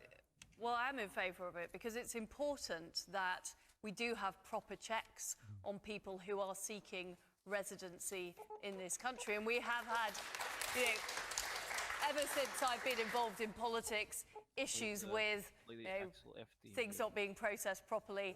It's important that the Home Office has control of our borders and has proper checks on people so that we know that they're legitimately here in this country. And that is right for everybody who is a legitimate individual who achieves residency or succeeds in getting into this country. Right. And Well, people do not like unfairness in the system. And in fact, it was one of the reasons why people voted to leave the European Union, is so we could gain full control of our borders. All right. Well, there's still hands up. We can't solve all these problems in 1 hour. So I'm going to go on to another. Question. Brenda Evans' question, please. Does the Copeland by-election result prove that Labour is slipping into obscurity under Corbyn's leadership? Labour slipping into obscurity. Tories took a by-election from Labour, which hasn't been done for over 30 years. Jamie McCall, what's your view of Corbyn and Labour? Are they slipping into obscurity? Well, I think the Labour Party is in crisis at the moment. And it's not all Corbyn's fault. He definitely inherited a tainted brand, but he's made it far worse. And I think you just need to hear reports of how he goes down on the doorstep to realise that. You member of the party? I am a member of the Labour Party, but I have certainly considered getting rid of it quite a lot over the last couple of years. Getting rid of the Labour Party or getting rid of your Getting rid of my membership card. Okay. And he doesn't just play badly in Stoke and Copeland and in the north, but where I'm from, in Hornsey and Wood Green, which you would expect to be kind of classic Corbyn territory. It's kind of Islington elite. Excellent! His strategy for Brexit is clearly alienating whole swathes of the party. For me, which bit of his tactic on Brexit? Voting for it. Right, exactly. Yeah. I mean, as John Curtis has pointed out last week, although most Labour constituencies voted for Brexit, the majority of Labour voters in those constituencies were Remain supporters. So I think backing, not backing a second referendum like the Lib Dems are doing, but certainly, appealing to stay in the single market would be more in tune with the voters, I think. But what's your prediction of their future then? If you think they're slipping into obscurity? I've got hope for the Labour Party, actually, but I think that they need to start focusing on the one thing that both the members, the voters and the MPs can agree on, which is that the British economy has failed large parts of the country for the last few decades.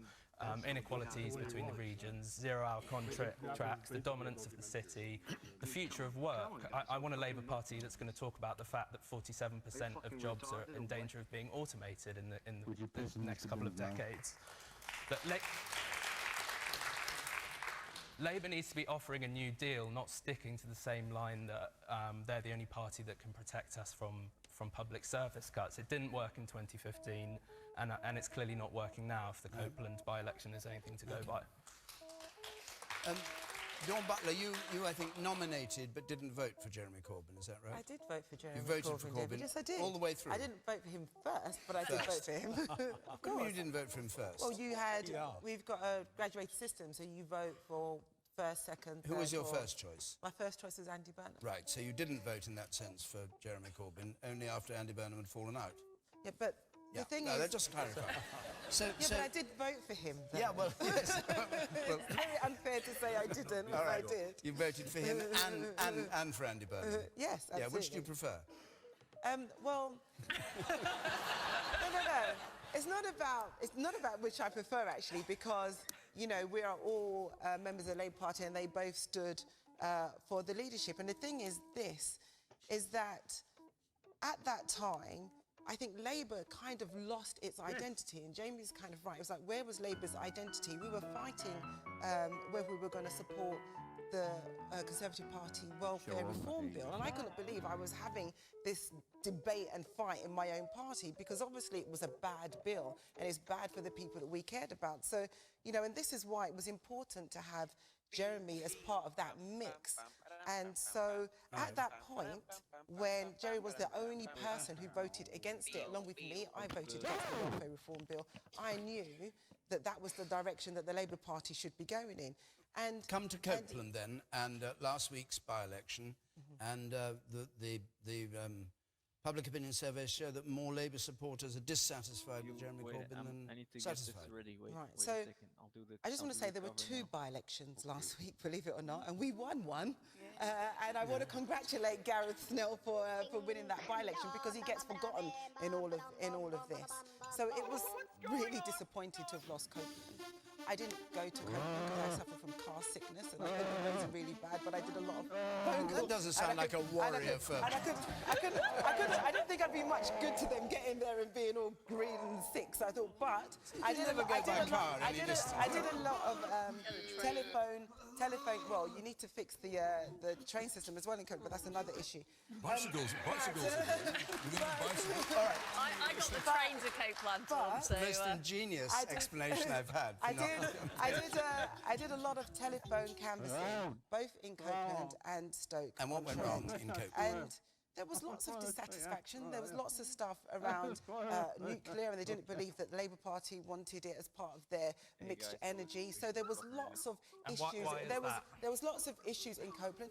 No, it's true, because of what Jeremy's position, you know, used to be, and people just, and they made sure that the Tory party put a lot of leaflets out saying this was Jeremy's position, even though it wasn't. So there were lots of issues, and it was disappointing, and we lost. Okay, now, and the Labour Party has to do better. Okay. Absolutely. When your Shadow Chancellor John McDonnell says a soft coup is underway in the Labour Party, planned, coordinated, fully resourced, perpetrated by an alliance between elements in the Labour Party and the Murdoch media empire, do you believe that? Well, I don't know what a soft coup is, to be honest. I mean, a rough coup. I'm not a part of it. I don't know what a soft coup is. But I think John McDonnell has explained that, hasn't he? He said that basically he was right grumpy. And then now the Labour Party. We have to talk about where the Labour Party is today. What is the language of the Labour Party today? I'm just asking you whether there's a coup in progress. Try and get rid of it. The language of the Labour Party today, David, is talking about unity, talking about where we are with our policies and what we can talk to people about. And we need to make sure that, but at the moment, there's a 10-point policy plan. That needs to be whittled down to at least 5, because I can't remember all 10 of them. And we need to be all singing. I know, it's bad. I can read them to you, though, because I've got them written down. And we all need to be singing from the same hymn sheet. Okay. Minkham. Well, I hesitate to intrude on private grief, because I think in the discussion we've just had between the 2 Labour Party members, we've identified the problem. Private grief. I agree. I actually agree, Jamie, that we need to identify what Labour's policies are and what our brand is, and we need to sell it. Minkham. I mean, I know a little bit about leadership of the party. What, slipping into obscurity?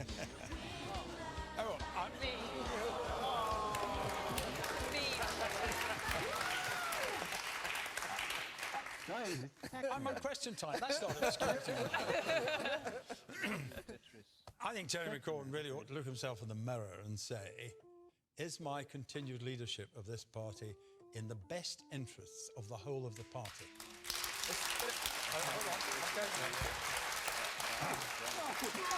And a moment came in my leadership when it was necessary for me to do that. And if you reach the conclusion that the fact of your continuing to be leader is stopping the progress of the party, then I don't think you've any obligation, any entitlement, other than to say, look, I'm going to go and let someone else take over. Now, I'm by no means convinced that someone else would necessarily be able to knit together the different elements of the Labour Party, because you still have what's rather loosely called the Blairite stream, and that's still fairly strong and it's very voluble. On the other hand, you have a lot of MPs who are supportive of Corbyn, and of course you've got a party in the country that supports Corbyn. That's one great success he's achieved. A signed-up party, people who pay a subscription. Yes, indeed. Yes. I mean, that's been an enormous success. The rest of us are quite envious, to put it mildly. But the fact of the matter is that if you're steering the ship, and you can't steer the ship in a way which is going to help everyone, this metaphor's getting rather strained, you really have a duty to say to yourself, look, I should step down and let someone else do it. Okay. Liz Truss. Well, I went canvassing in both Stoke and Copeland. And what I noticed for the first time, and I was brought up in Leeds in the 1980s, and I can tell you the Conservatives were not very popular there at that time, is a huge change in attitude. So I had people coming up to me saying, I've been a lifelong supporter of the Labour Party, but I like Theresa May. I like what she's doing. She's a serious woman. She's got a plan for this country. Yeah, we're not talking about her. We're talking about whether... Oh, hang on. No, you've done your propaganda. No, Liz. The point I'm making, David... Let me finish my point. Your point is Labour slipping into obscurity. Yeah, but my point is that people who are lifelong Labour voters are now saying, we back the Conservative Party. The Conservative Party is the party that understands working people, understands that... All right. Enough. No, there's enough. This was... It's the most insulting thing. Can I just say, Dawn, I actually went... You are the voice of the working class people. Just don't insult people. It's just outrageous. Outrageous insult. No. All right. Hang on, Liz. To be fair, you had a question about Corbyn's leadership and you turned it into a paean of praise for the Prime Minister. That's understandable. Peter Hitchens, your turn. I want to try and get one last question. Yeah, on the question of Jeremy Corbyn, people repeatedly say, I hear it about 9 times a week, the Labour Party can't win a general election with Jeremy Corbyn as leader. This is perfectly true. It's not very important because the Labour Party can't win a general election with anybody as leader. It is a dead party. And the man who killed it was not Jeremy Corbyn. Jeremy Corbyn just sits on the coffin and moans. The man who killed it was one Anthony Charles Linton Blair. And he killed it fundamentally. He killed it fundamentally with the Iraq War, which I think destroyed it utterly and left it completely demoralised. And he then killed it by persuading, by allowing the huge amounts of money which he used to raise from billionaire donors to shift to the Conservative Party. And the reason they shifted to the Conservative Party was because the billionaire donors realised that the new Labour project was now safe in the hands of people like Liz Truss, who is actually a Liberal Democrat, as far as I know. All right. And so we have a bizarre situation in British politics where the Conservative Party has become the Labour Party. The Labour Party has died and been replaced by the Scottish Nationalists in Scotland. And almost, I admit it's nearly as bad as come on, algebra. Peter, we're coming towards the end. Hang on, I've had about 1/10 the time everybody else had. What I'm saying is much more interesting than they did as well. All right. You said that in the third row. We only have a couple of minutes. Come on. Yes, speak your mind. Clearly the biggest thing in politics at the moment is Brexit. You know where you stand with the Conservatives. They're going to deliver on it, and they've said that. The Lib Dems, they want to block it and overturn it. They know that. But you don't know where you stand with Labour. They're mixed messages, and that's the problem with Labour. OK, and the woman there in the fourth row? Yes, you. I just wanted to go back to Ming's comment that he made, that the huge swell of members that joined the Labour Party after Jeremy Corbyn came in. I, for one, joined the Labour Party after Jeremy Corbyn in, and having had the previous coup in the Labour Party, he once again won for the leadership of the Labour Party. And I think that it's really easy to talk about the sort of the fractions in the Labour Party and use them against the Labour Party. I think there's quite a lot of good things that are going on in the Labour Party. And the woman on the gangway there, yes. I don't particularly want to be a member or support a party that has a singular direction that I have to adhere to. I feel that I'm quite a complex being, that I have a number of different opinions on a number of different things, and I want to belong to a party that is going to represent all of those diversities. All of those diversities that so many of our wonderful nation comprises. Right. And so for me that doesn't seem like a weakness in the Labour Party, and Thank you. I'm told that I thought our time is up. We have time for just one very quick question from Nino Silvestri. Yes, Mr. Silvestri. Passive agree done enough to redeem himself, and all should be taken tonight. Right. Yes or no answers? round the table. I'm not interested. Like yes or no answer. It's a double-headed question. I'm not interested in his knighthood. What I'm interested in the fact he's actually done the proper thing by those who were beneficiaries of the pension scheme who would otherwise have been very, very I'm sorry, we substantially... really are running out of time. Jamie McCall, yes or no? Should he keep his knighthood now or not? No, he may have done it, but in the words of one BHS employee, it was literally the very least thing he could do. Liz Truss? I would say, David, better late than never. What? Better late than never. And should he keep his knighthood, which Parliament voted he shouldn't keep? It is a massive for the independent committee. It is. And your opinion? It's a matter for the independent committee. I'm a government minister. It'd be completely wrong for me to comment. I understand he's £200 million short, I think. So, a knighthood if he gives it, keep it if he gives another 200 million. I'll reconsider it if he gives, All if right, he pops up the deficit. Peter Hitchens. Well, 88% is not 100%, and I don't think it's enough for the pensioners. And as for a knighthood, who wants one anyway? I don't think even Nigel Farage wants one. I think he does, actually. That was the other question we had, whether Nigel Farage should get a knighthood or not. But we... Arts Douglas. What? Arts Douglas Castle. Well, he was here last week.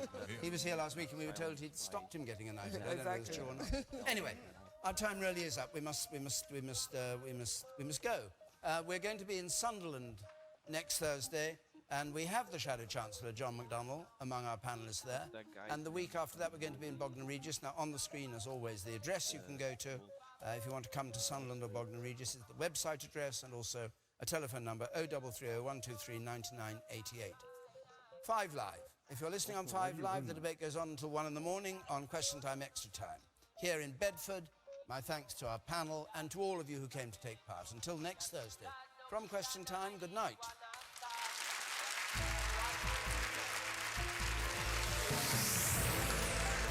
Next on BBC One, Alex Salmond helps review the political week, and there's more on Trump. Stay up late with This Week.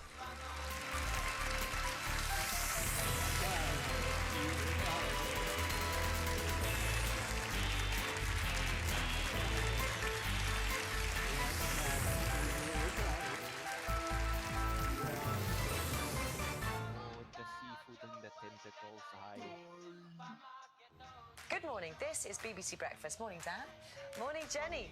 In the sports news, we have the latest on the Welsh rugby team, Poppy Sports Day, and news on Andy Murray. The headline's coming up, but our next guest is really quite special. Jack, the toast burning. Welcome, Daniel Radcliffe. We've been hearing how changes to petrol prices are affecting your commute.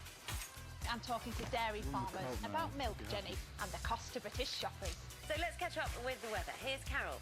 Well, I would rethink wearing those suede shoes because it's going to be a wet one. Start your day right with BBC Breakfast. Every morning from 6 on BBC One. 15 celebrity acts are coming together to sing and dance for comic relief.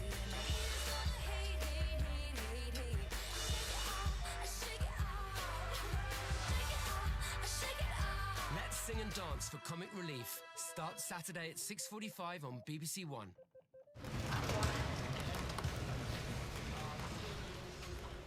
Well, you're watching BBC One, and I've got my finger on the button. Yes, the button. Here goes. I'm going to press it now.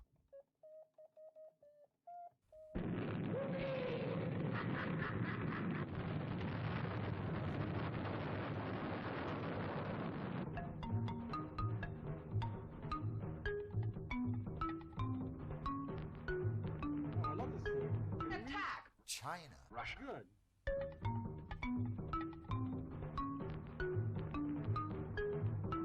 Oh. Who knows? Oh.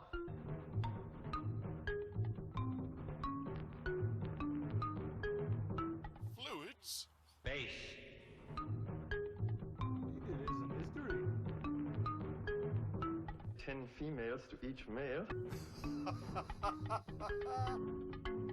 The Doomsday Machine.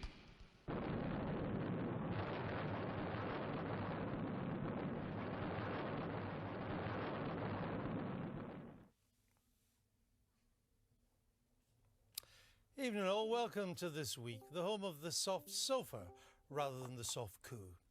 Now, regular viewers will know that it's our job to explain complex political developments. And sometimes it's so simple we don't even have to try. This week, the police inspectorate reported that police budgets have been cut 22% in 5 years, with the loss of 32,000 officers and staff, and some forces struggling to provide even basic police services. An official NHS watchdog warned that the health service was standing, quote, on a burning platform, with 4 out of 5 hospitals needing to improve basic patient safety. And the Independent Institute for Fiscal Studies predicted that planned cuts to welfare would drive 1 million children into poverty by 2020. So I don't know why you're all so surprised that Labour is between 14 and 16 points ahead in the polls. I mean, with that sort of record, why would you not expect the Tories to be trailing badly? Simple. Sorry, what's that? Oh. It's the Tories that are 16 points ahead in the polls. You sound like that I guy just don't from believe Princess that. Bride. It's just the sort of fake news that gives journalism a bad name. Next thing you'll be telling me the Tories won the Copeland by-election. Speaking of those who can't tell fact from fiction and whose careers have long been strangers to the bleeding obvious, I'm joined on the sofa tonight by hashtag sad man on a train Michael Choo Choo Portillo and Liz hashtag 4% Kendall. Welcome to you both. Your moment of the week. I spent a long moment today trying to figure out how what Jeff Sessions, the Attorney General, said to Congress about not having had any contact with the Russians could be anything other than a lie. And despite my best efforts, I failed. It clearly was a lie. And the administration has already lost one senior official, the National Security Advisor, on contacts with the Russians. I don't quite see how they can avoid losing a second high-ranking deputy Attorney General. And this issue about what the Russians were up to during the American election and what the Republicans were up to with the Russians during the general election seems to be not to be going well. Did you see the Attorney General's press conference? I did. Then you will see why, as they say in Edinburgh, his jacket's hidden by a sugary peg. Translations will follow. Liz, your moment of the week. It was John Major's Brexit speech. I mean, I remember the morning after the 92 election when he beat Neil Kinnock, just ranting at the news. And my boyfriend at the time listened patiently for a while and then said, Liz, either shut up or do something about it. And that's when I joined the Labour Party. And if you told me 25 years later that I would agree with almost every word of a speech by John Major, I would have laughed. And, you know, it just shows. I've seen the look on his face. I know, he's already. As you talk about his best friend, John Major. I'm pleased to say that not so much has changed for me in 25 years. He was the man that told us he had won mastery, game, set and match. He did master it well. He did master it well. I mean, this is old history now, but he was asked to do a couple of things by the Eurosceptics. He did master it well. It was what happened after that was a problem. Die every day listening to that shit. Now, we received a parcel this week. It was a set of Russian dolls. The biggest was Vladimir Putin. Inside him was Donald Trump, then Mike Flynn, then Jeff Sessions. Inside him was some green stuff that glowed in the dark. Plutonium, I think it's called. So we sent that to Boris Johnson. He's the Foreign Secretary after all, and I'm sure it'll do him no harm. Honest. But just to be on the safe side, we sent American diplomat turned journalist James Rubin to the This Week nuclear bunker for his take of the week.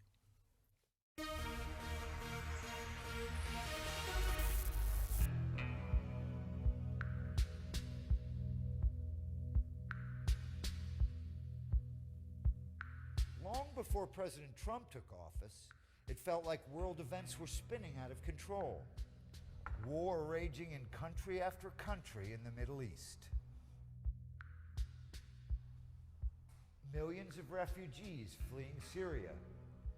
And countries in the heart of Europe being invaded, occupied, and annexed.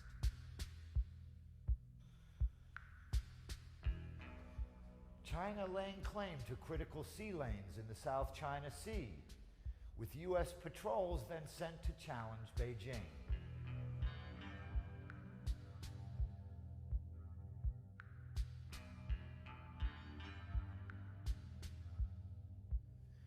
Now we have Donald Trump. He says he respects Vladimir Putin. He says he wants good relations with Moscow.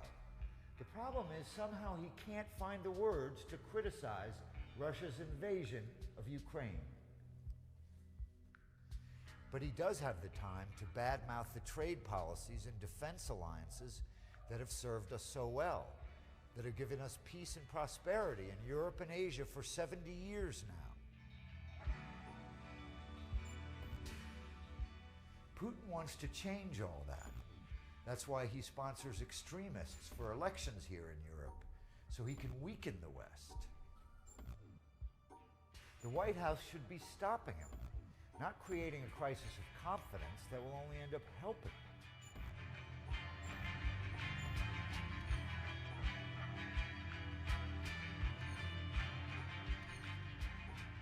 After 8 years of overreach under President Bush and the war in Iraq, the pendulum swung back the other way, and America retrenched during the Obama years.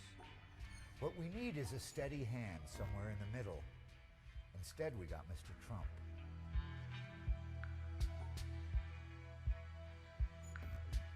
$50 billion more for defense is not the answer.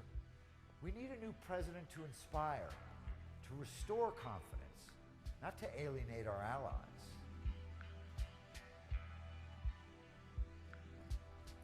Working together, America and Europe still have the power to see us through. If only our leaders would have the will.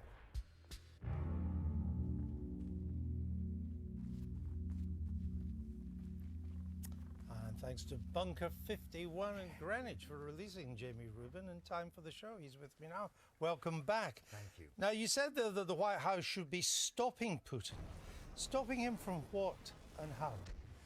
Well, first of all, it wouldn't be beyond the capabilities, I think, of the United States to have counteracted all this interference in the U.S. election, in the French election now, in the German election. We keep hearing about Russia's effort to damage our democratic system.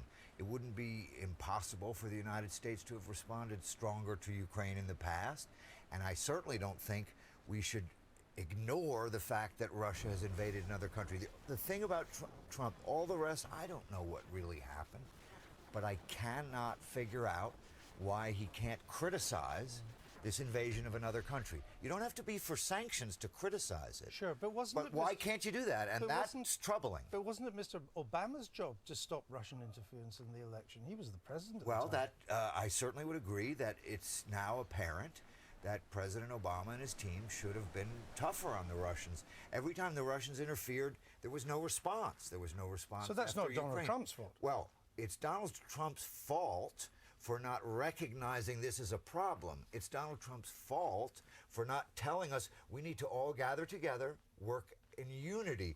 The reason why the United States and the West succeeded in all those years is when we were together and we were united and we agreed on the problem.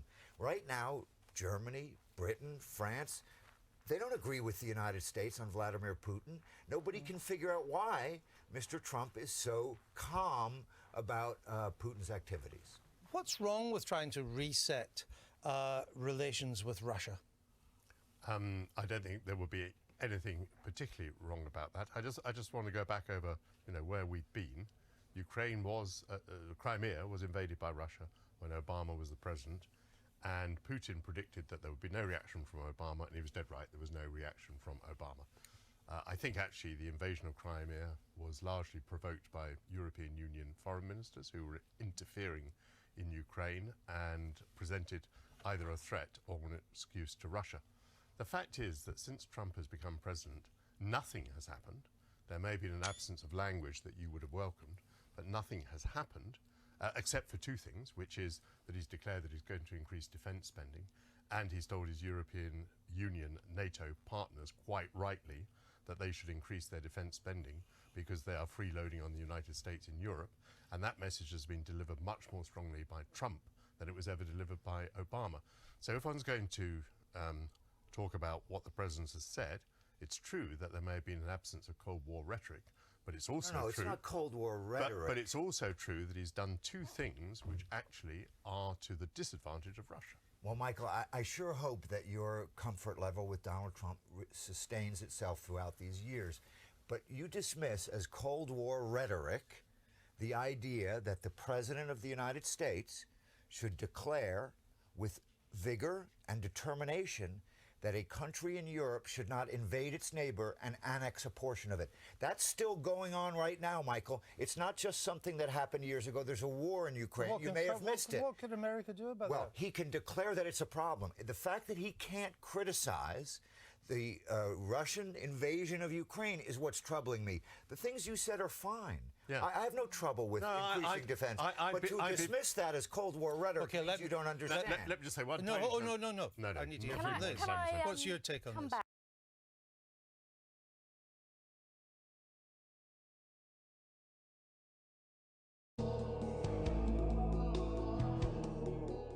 David Lawless found a previous fucking burst in his face. He was a goat. No, I mean he was a goat. She's scum rolling. Cuts. You. Oh no, I'm not the only one taking that shit. I'm not the only one with trouble coming down the pike. Anyway, Digby Jones.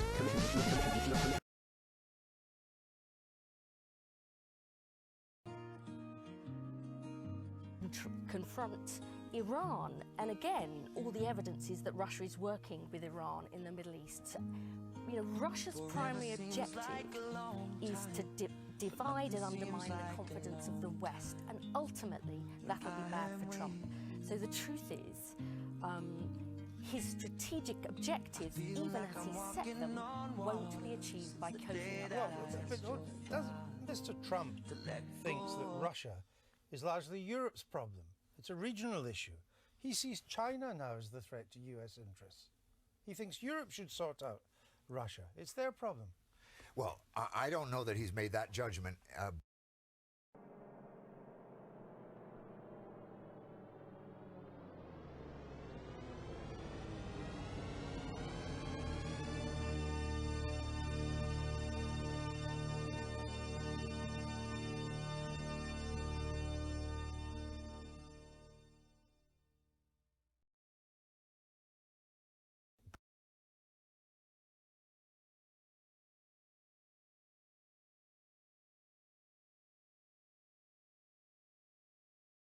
Basic rule to not invade your neighbor and annex part of it is the basic rule of international relations. If you don't accept that, we've got big problems. Then you go to Syria and Iran. If it hadn't been for Russia working with Iran, the Assad regime would never be where it is today. That's bad for the whole world to stand by and watch Syria do what it did, and for the United States to cede the Middle East to the Russians. We're going to be sorry someday. So, look, it's not a regional problem.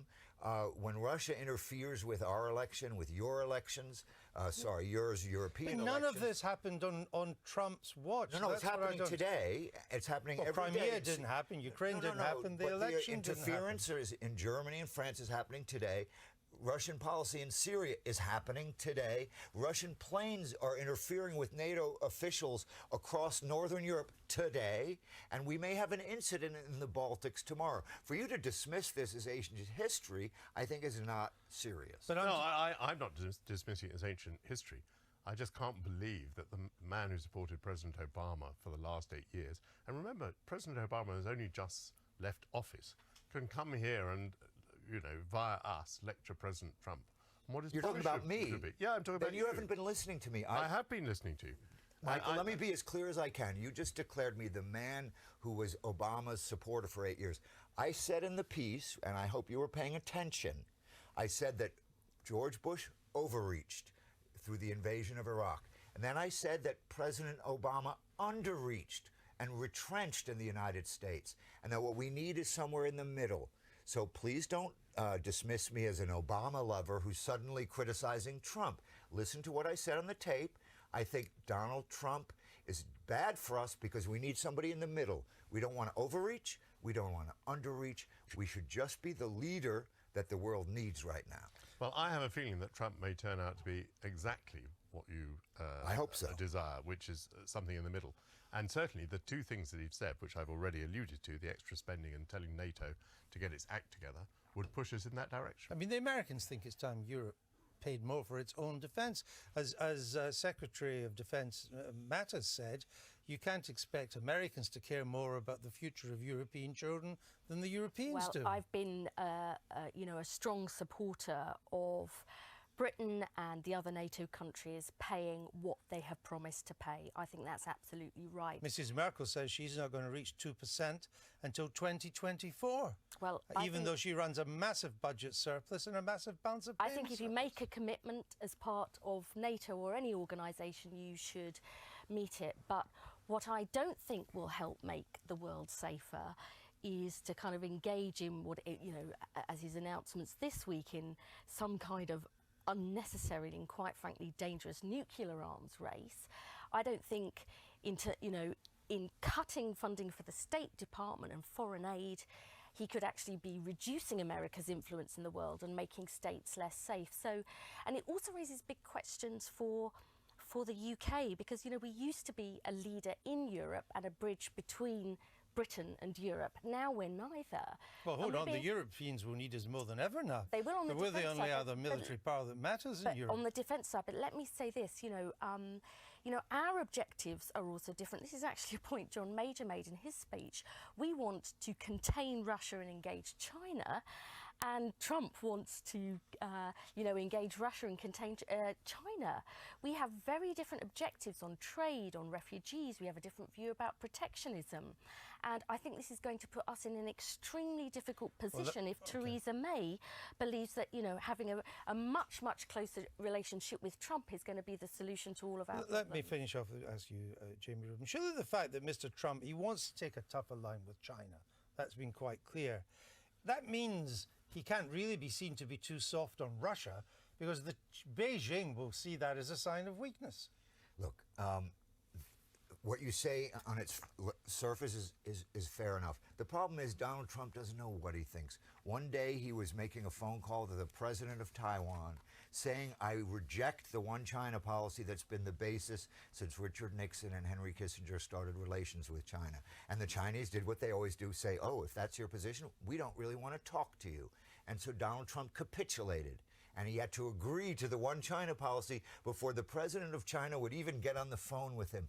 This is amateur hour in the extreme. And you can find all the silver linings you want, but when an amateur takes over in the White House at a time when American leadership is so important, after 8 years of going one way and 8 years of going the other, it's a real danger for the world. That's what I'm worried about, amateur hour at the White House. Thank you. Now it's late, working late with Francois Fillon's wife late. And unlike her, we don't even get paid. Though what she did for her money seems to be something of a mystery. But there's no mystery about the man waiting in the wings, the dawn of dancing DJs, David Rodigan, here to put codes of conduct in our spotlight. So save your face bullets, stand down the Twitter tanks. No one is going to lead a snap charge. Now, naturally, we were invited to the award show this week. I speak, of course, of the 5th Annual British Kebab Awards.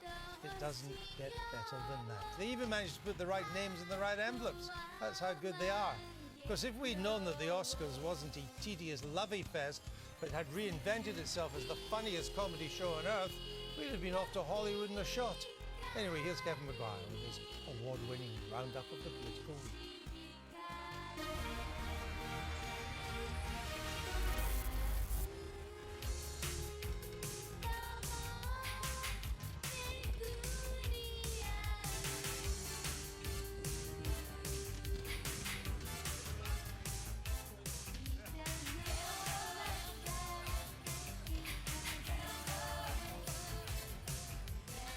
Major hockey, it all started when I offered odds on Labour winning in Courtland. That cost me nearly the entire this week's production budget. I know, 27 whole pounds. So I thought I'd make it back up on the Oscars. La La Land was a surefire winner. What a la loss! Now I'm in serious trouble, and unless I get the money back, this week's production values will be rubbish. Yes, even more rubbish.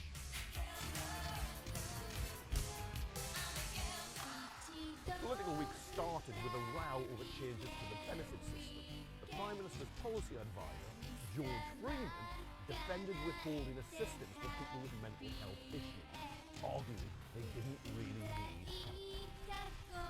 benefits being given to people who take pills at home who suffer from anxiety. Yeah, but these tweaks, we want as to you make sure call we them- get the money to the really disabled people who need it. Every gambler knows that the secret to surviving. Things are going from bad to worse with Labour, and with odds this long, perhaps it's worth a punt on Corbyn. Make me money back. 'Cause every hand's a winner and every hand's a loser. And then again, with Labour imploding, who could hold the government to account? UKIP? And they're off. And in the UKIP derby coming up on the inside, it's Aaron Banks Moneybags. Aaron Banks Moneybags is gaining on Quisling Carswell. Aaron Banks Moneybags is there, but out of retirement, we've not heard the last of Nigel Farage, spurred on by that knighthood. Oh, Quisling Carswell has bitten Nigel Farage, and Nigel Farage has kicked him. And crossing the line, the entire UKIP derby is riderless. It's complete chaos again. Jockeying for position among UKIP senior figures has left the party in disarray, with donor Aaron Banks this week threatening to stand against its only MP, Douglas Carswell. And there were claims Carswell tried to block a knighthood for Mr Nigel Farage. And unlike Sir Philip Green, Nige can't afford 363 million to get one. Yet. So, Mr Farage pretty much thinks Carswell should be taken out and shot. He tried to undermine everything we've stood for a very long time in terms of policy, in terms of campaigns. Do you think you deserve a knighthood or a... Oh, but that's of no interest. No, I've moved offices. Yeah, bigger premises. I'm there now, actually.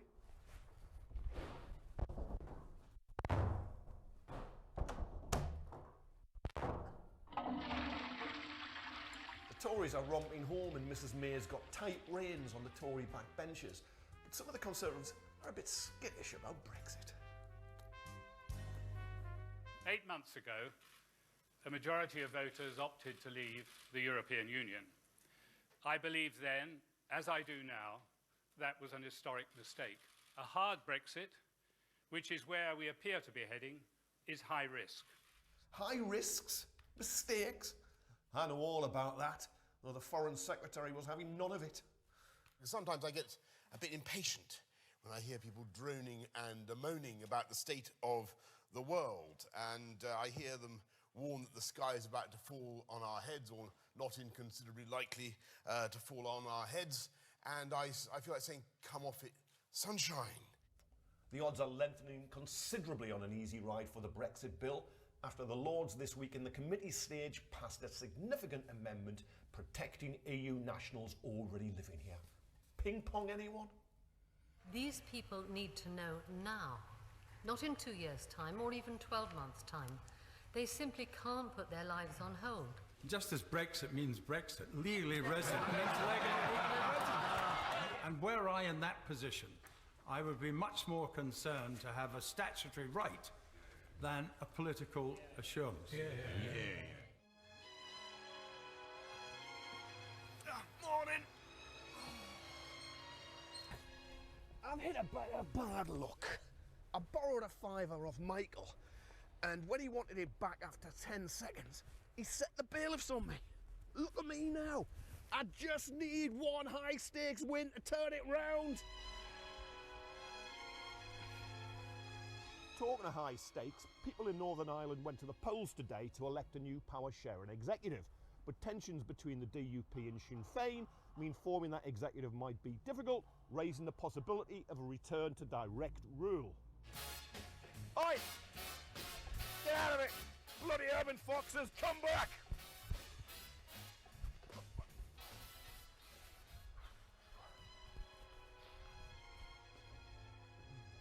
I'm really on my uppers here.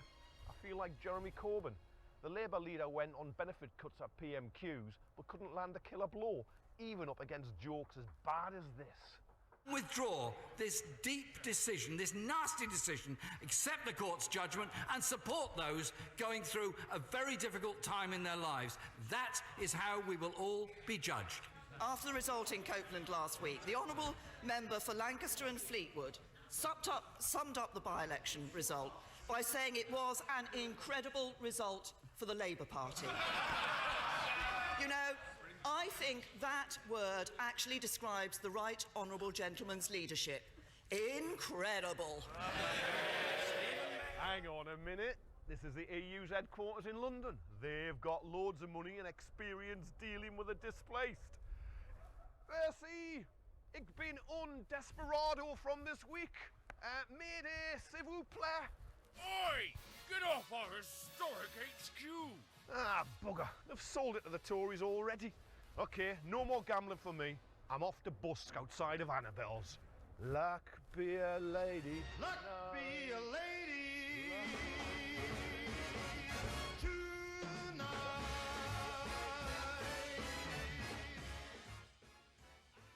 They're not going to let him into Annabelle's, I can assure you of that. And with us a man who, like everyone else who ends up on the This Week sofa, realises his career is done and dusted. Former SNP Supremo in Chief Alex Salmond. Welcome back, Alex Salmond. Liz, does the House of Lords vote matter?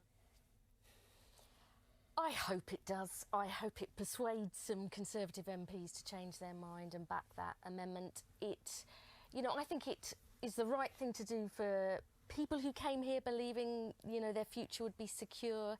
It's actually right for our economy at the moment because we need EU citizens doing those jobs. And I think it's also, if we did it, it would be a signal of goodwill in terms of the negotiations with the rest of Europe. But given all that, Labour's going to throw in the towel after one round of ping pong, aren't they? Well, we accept the result of the referendum. I wish it was something otherwise, but it is. The referendum happened, and I believe when we have referendums, we accept the result. So the House of Commons vote, the House of Lords vote probably won't matter, will it? No, not if Labour raise the white flag in it. It's actually the weakest point of the bill, because there probably is a natural majority, even in the Commons, who, if left to their own devices, would vote for that would amendment. say that you should unilaterally give that assurance. But, of course, the point you make about resolve, I mean, if a government's going to back down, they have to believe that the opposition are going to take the matter all the way. And they don't. They don't. And therefore, that's a big weakness. And nor do I accept to the extent that people say, well, that's the result of the referendum.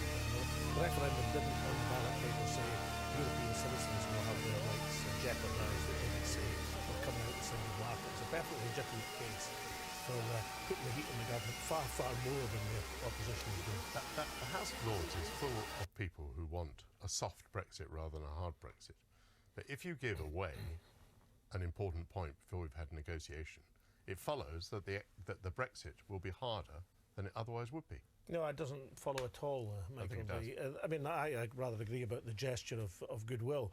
I think at the end of the day, everybody believes that the rights of European citizens in the UK and the rights of UK citizens in the European Union will not be jeopardised, will be protected. And therefore, this is a kind of false aspect of negotiation. Well, and then don't worry about it. Don't interfere with the bill. Well, yes, except, of course, that the people concerned... It's very well for you to sit on the sofa and say that, but for people who are actually at the hot end of this, who've had their position described as a bargaining chip, my constituents don't see this as obvious. Well, as Norman Tebbit said, you're worrying about the people living in Britain without worrying about the British people who live in... Actually, the more important amendment is about trying to get Parliament to have a meaningful vote on the final relationship. Oh, that's such humbug. It is not, because that is the way that we, I think, do keep the pressure up on Theresa May not to have a hard Brexit. It also, I think, would strengthen her hand with the EU. Look, I know you disagree. Because she would be able to say to them, the House won't support it if you give us a bad deal. That's what's so important about it. It's completely false. Look, we spend years negotiating with the European Union. At the end, we get the best possible deal that we can, and it's brought back to Britain, and Parliament says, oh, no, that's not good enough. And you really think the European Union will then say, oh, well, sorry, we didn't realise that the House of Commons wouldn't agree with it. Why should we have fewer powers than MEPs, OK, who can do much more to scrutinise what the Commission does? We're about to have many more powers than MEPs by leaving the European Union. They can send them back. I would have thought you'd have wanted British MPs to have the same power as MEPs do. Very well. Enough Europe. Let's move on to Scotland. Why isn't Nicola Sturgeon as keen as you are to have a second independence referendum? Oh, I don't.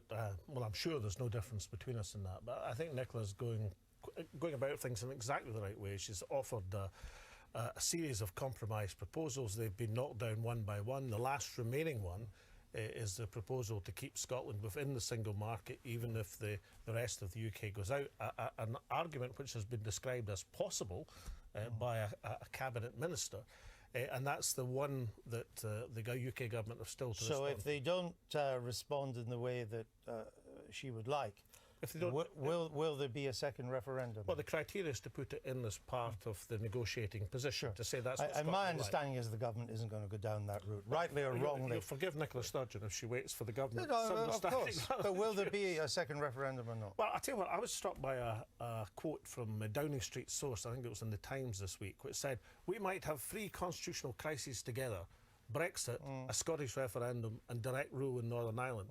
And the really interesting thing about that quote, it was said as if all these things were coming along as an act of God. They're within the ability of Downing Street to have them all together or not to have them all together. But I didn't ask about an anonymous Downing Street quote. I asked if, in your view, there would be a second independence referendum. Well, if the government sweeps aside the compromise proposal from Nicola Sturgeon, if we're not interested in the view of the Scottish Parliament, jobs, investment, the security of the single marketplace, then, in Nicola Sturgeon's own words, an independence referendum becomes very likely. But she's, the issue here is she's not going to call or try and get the second referendum unless she thinks she can win it. And actually, there's no evidence in the polls that there's more support for that now than at the time. The last one was 49%. That's a real political problem. Two-thirds of people don't want a second referendum. That's not true either. But can I just finish, Alex? You haven't spoken for quite a while. I was merely going to say...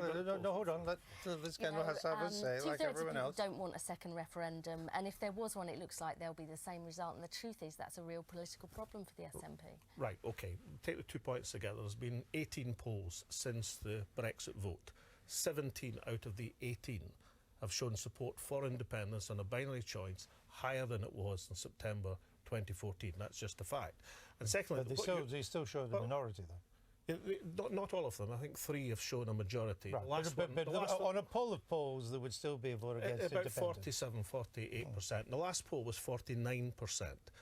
So, I called the independence referendum was at 28% yes vote, if I remember correctly, back in 2012. If I was prepared to do it at 28%, I don't think Nicola Sturgeon will have much compunction at doing it at 47%. But Nicola Sturgeon has always maintained that there would only be a second referendum if it was the clear will of the Scottish people to have a second referendum, and the polls certainly don't show that. Well, the exact manifesto commitment from last year, when she was elected with 47% of the vote in Scotland, it was the Scottish Parliament should have the right to hold a referendum if Scotland is faced with being dragged out of Europe against the will of the Scottish people. Now, that is a very, very clear... But she's on the record many, because I've interviewed her myself in this, and she said we'll have one if it's clear the Scottish people want one. And the only way you can judge that is from the polls, and the polls are quite clear that they don't want one. Well, I've said what I think about the polls. I think if we gained as much ground as we did in the last referendum... Oh, no, that's how they would vote. I'm talking about having a referendum. I think specifically Nicola has described the chances of another referendum in the event of that compromise proposal not being accepted or not being included in the UK negotiating position as very likely. And with due respect to the Westminster observers, then you'd be very foolish indeed to underrate the resolve of Miss Sturgeon. Are you up for a second referendum? Never underestimate anyone else. I find it just extraordinary that the UK government has managed to put itself in a position where apparently the SNP can call a referendum whenever it feels that the opinion polls are drifting in its direction. The incompetence involved in the United Kingdom's legislation that enabled the first referendum is extraordinary. Alex, of course, said when the first referendum result was concluded that had settled it for a generation. And I think a lot of people will feel very cheated that now the SNP view is that whenever the opinion polls happen to swing in their direction, they'd like to hold another referendum. But you don't dispute the quote I gave from the SNP manifesto. In the event of Scotland being dragged out of Europe against the will of the Scottish people, then the Scottish Parliament should have the right to hold another. I mean, that's clear enough, Michael. And unlike the Conservative Party, it's clear enough, but we're not bound to agree with it. We're not bound to agree with it. Yes, but you're making the point of what's right and wrong. You said at the time that it was settled for a generation. Yes, but that was last year, and Nicola Sturgeon in her manifesto. That was last year, and now you're saying something else. That was last year in the in the manifesto for the Scottish elections, Nicola Sturgeon put forward that proposition. You've been kicking yourself ever since you said it was set for a generation. And received a resounding vote at 47%. Now, that's a manifesto commitment from last year.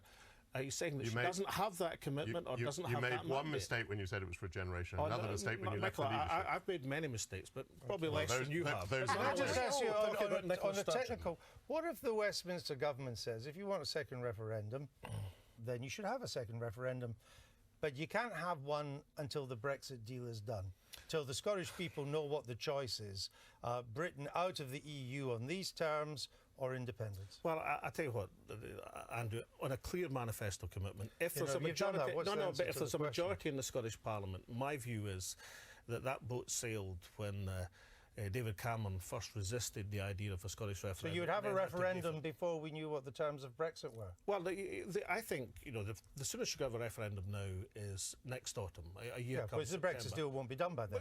Well, it won't be done, but it'll be the shape of it will be. No problem, not the way Europe operates, it won't. It'll be the 11th hour. Then it'll be the prospect that Nicola Sturgeon could put forward for a certain European future against the uncertainty of Brexit, which seems quite an appealing prospect. We should context in which to hold the referendum. We should come back to these certainties, or not. Alex Salmon, thank you.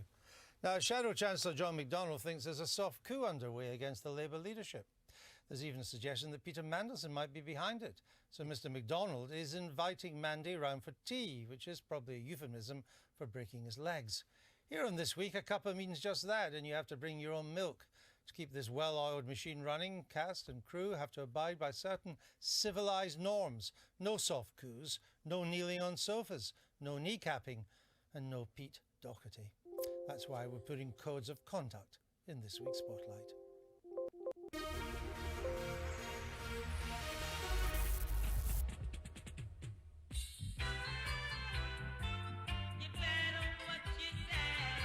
Parliament is a place where politicians fight. I think that word actually describes the right honourable gentleman's leadership. Incredible. But do codes of conduct keep scraps good, clean fun? Not for Labour's Mary Cray on Tuesday. I would urge her not to be hysterical about these things. I expect that sort of language from the sketch writers of the Daily Mail, not from the Chancellor of the Exchequer. And what are the rules when it comes to clashes between members of the same party? Nigel Farage gave UKIP's sole MP, Douglas Carswell, a kicking this week. I dislike him because he damaged me, UKIP and the Leave campaign. I've been campaigning to get rid of him for a very long time. Should we shake hands? He needs to be relaxed about it. Meanwhile, Donald Trump continued to tear up the civilised rules of engagement between politicians and press. They say that we can't criticize their dishonest coverage because of the First Amendment. You know, they always bring up the First Amendment. But the Donald upheld a collegiate code when he called for politicians to set aside their differences for the sake of the nation during his first address to Congress. Democrats and Republicans should get together and unite for the good of our country. As did parliamentarians and journalists for charity on Shrove Tuesday. This is a new coalition.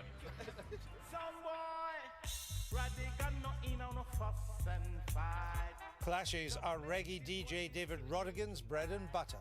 So are codes of conduct essential to keeping competition fun rather than frightening?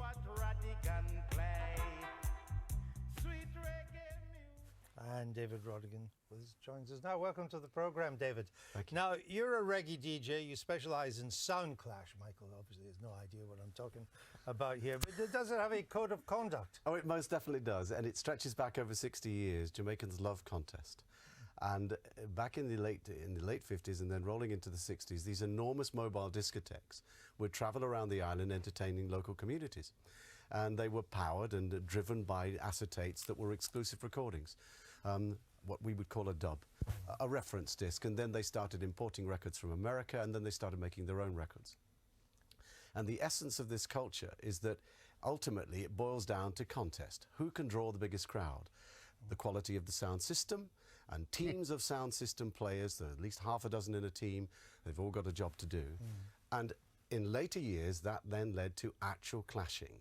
And the concept was, and thousands would turn up for these clashes, and they have them in New York, they have them in Jamaica, they have them in Japan. It's a worldwide phenomenon. Now, it's an underground scene, but it's incredibly popular.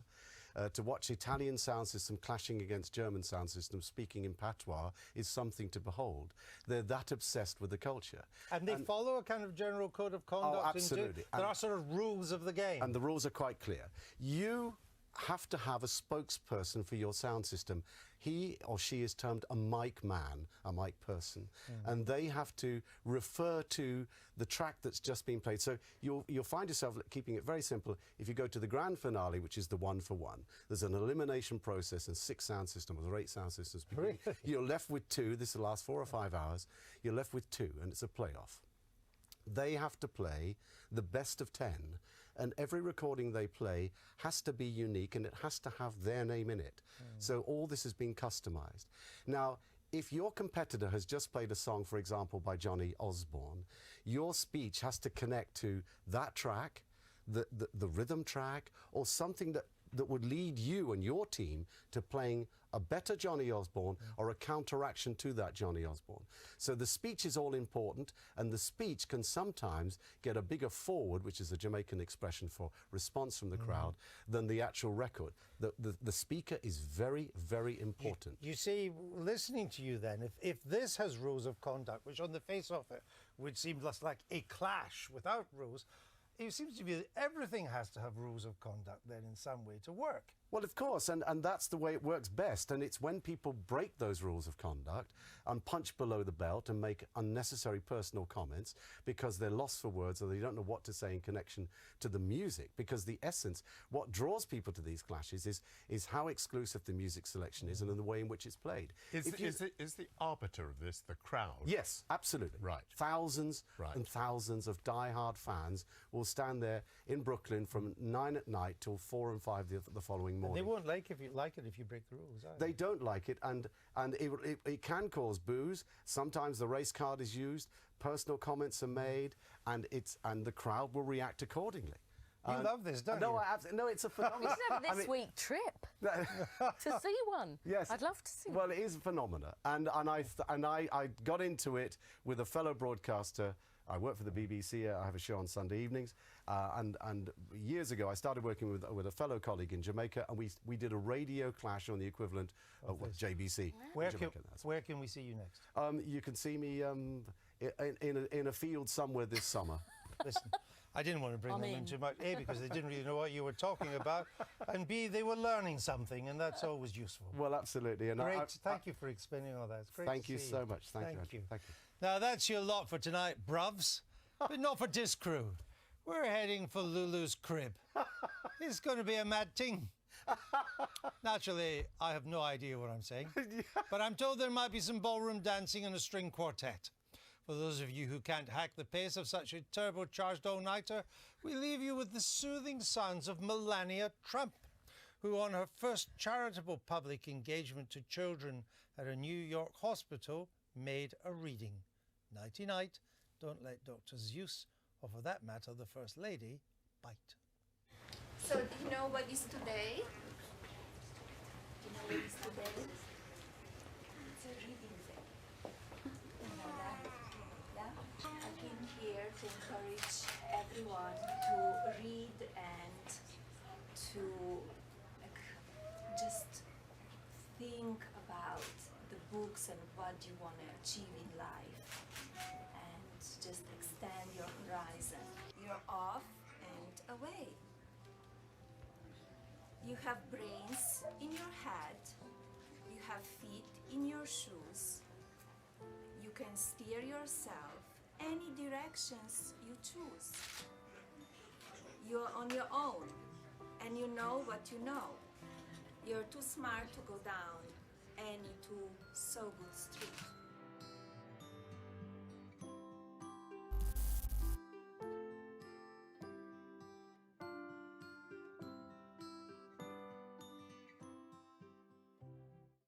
When the Prime Minister packs her bags for Brussels, how hard is it going to be?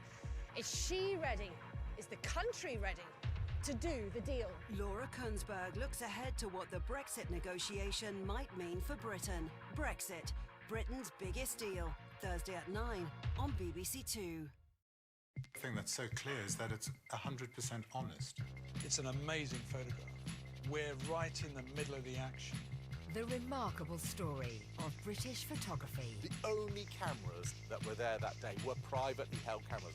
How pioneering artists and technology changed the way we see the world. We are not in control of our history.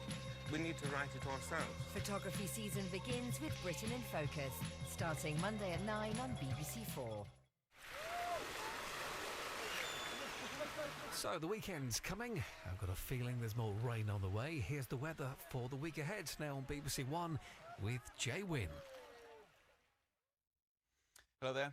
In meteorology, we like to keep things simple, so every year winter runs from the 1st of December to the end of February, and that way we can compare like with like from season to season.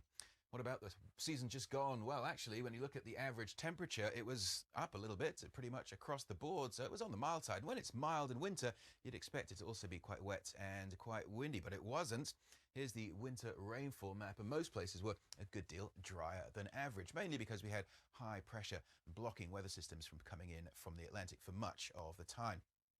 But we are going to see a fairly strong jet stream over the next few days coming across the Atlantic Ocean. That will be impacting on our weather. But notice into the weekend how it dives away towards the south of the UK, and you get this big trough. And in this trough, you'd expect a significant area of low pressure to develop, and that's what we're going to see. Some very heavy snow is likely in the Alps this weekend. But we end the week back on our shores with a fair bit of rain across the southern half of the UK. That'll slowly work its way ever northwards. I think it should begin to dry up in the southeast of England, but the southwest will stay with outbreaks of rain on into the afternoon, quite breezy too. Some rain too in Northern Ireland. Best of any sunshine on offer will be across the central and northern parts of Scotland, where temperatures will be around about 6 or 7 degrees. We'll get to around about 11 or 12 by the afternoon in the London area.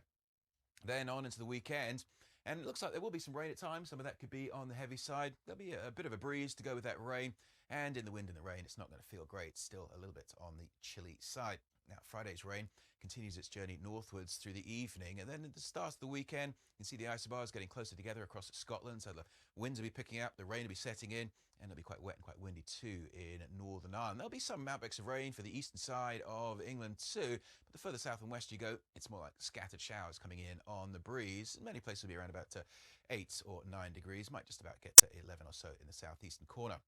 By Sunday, the wettest weather is now further south across Wales and the southern half of England. That's moving its way eastwards with something a little bit drier further north, but still with a few showers on the western side of Scotland and north coast of Northern Ireland in particular. And then as we go through Sunday nights, that first area of rain moves away. And then to start the new week, it looks like we'll see at least some rain into the southwest of England. Elsewhere, maybe a shower or two early on, but a lot of dry and bright weather. But I suspect that the cloud amounts will increase as we get on into the afternoon, and we'll see some showers developing across the heart of Wales, right to Scotland and to Northern Ireland. Top temperatures around about 8 or 9 degrees in Glasgow and Belfast, 10 or 11 in Cardiff and in London. And then looking a little bit further ahead is the early part of the coming week, and the jet stream is there or thereabouts. And with that trough to the south of the UK, we are likely to see some rain developing in the southern half of the UK. But with this fairly flat wave in the jet stream, it's going to be a westerly wind, keeping it not quite so chilly. And then as we head on towards the latter part of the week, the jet stream moves a little bit further north, taking that trough with it and therefore taking the rainfall with it. So it dries up a little bit in the south later on next week. And then into next weekend, we see the jet stream becoming much more amplified. We are going to see some outbreaks of rain to go with that, but also we're going to see this colder air coming down from the northwest. So expect those temperatures to drop away into next weekend. And it is staying unsettled, generally speaking. It will be quite windy at times with some outbreaks of rain and also turning colder. And it looks like that colder feel could well last for quite some time.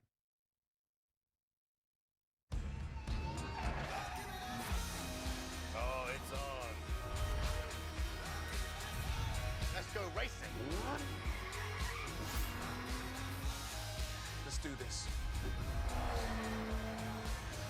Top Gear, the new series, starts Sunday at 8 on BBC Two. 15 celebrity acts are coming together to sing and dance for comic relief.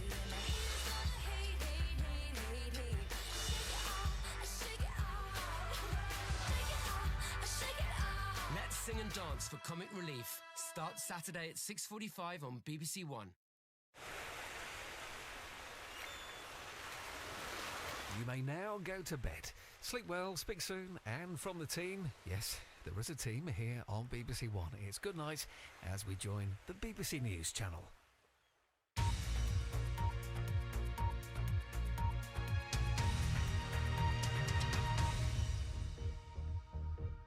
Administration has no full-fledged policy. It has not really formed its policy about Israel-Palestine. Yeah, but I just asked you a direct question. What's the direct answer? What's the direct answer? The direct answer, we expect a relationship, and we expect to be invited to the White House and to the State Department like we have been. We have been a close partner of the U.S. for many, many years. The long-held U.S. policy is very well known. The huge investment the U.S. has made with us, and our investment towards this relative stability is something neither us nor the U.S. is willing to forego, and therefore we do expect that. We are not the exception, by the way.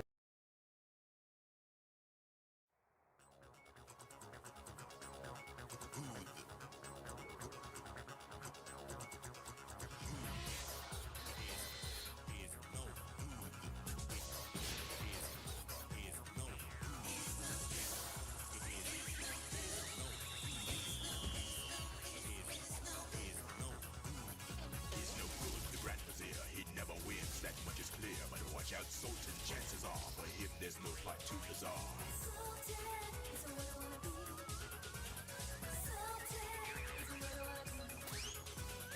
In his head the wheels are turning, all the cunning thoughts are churning. Every day's a brand new scheme, for to be Sultan is his dream.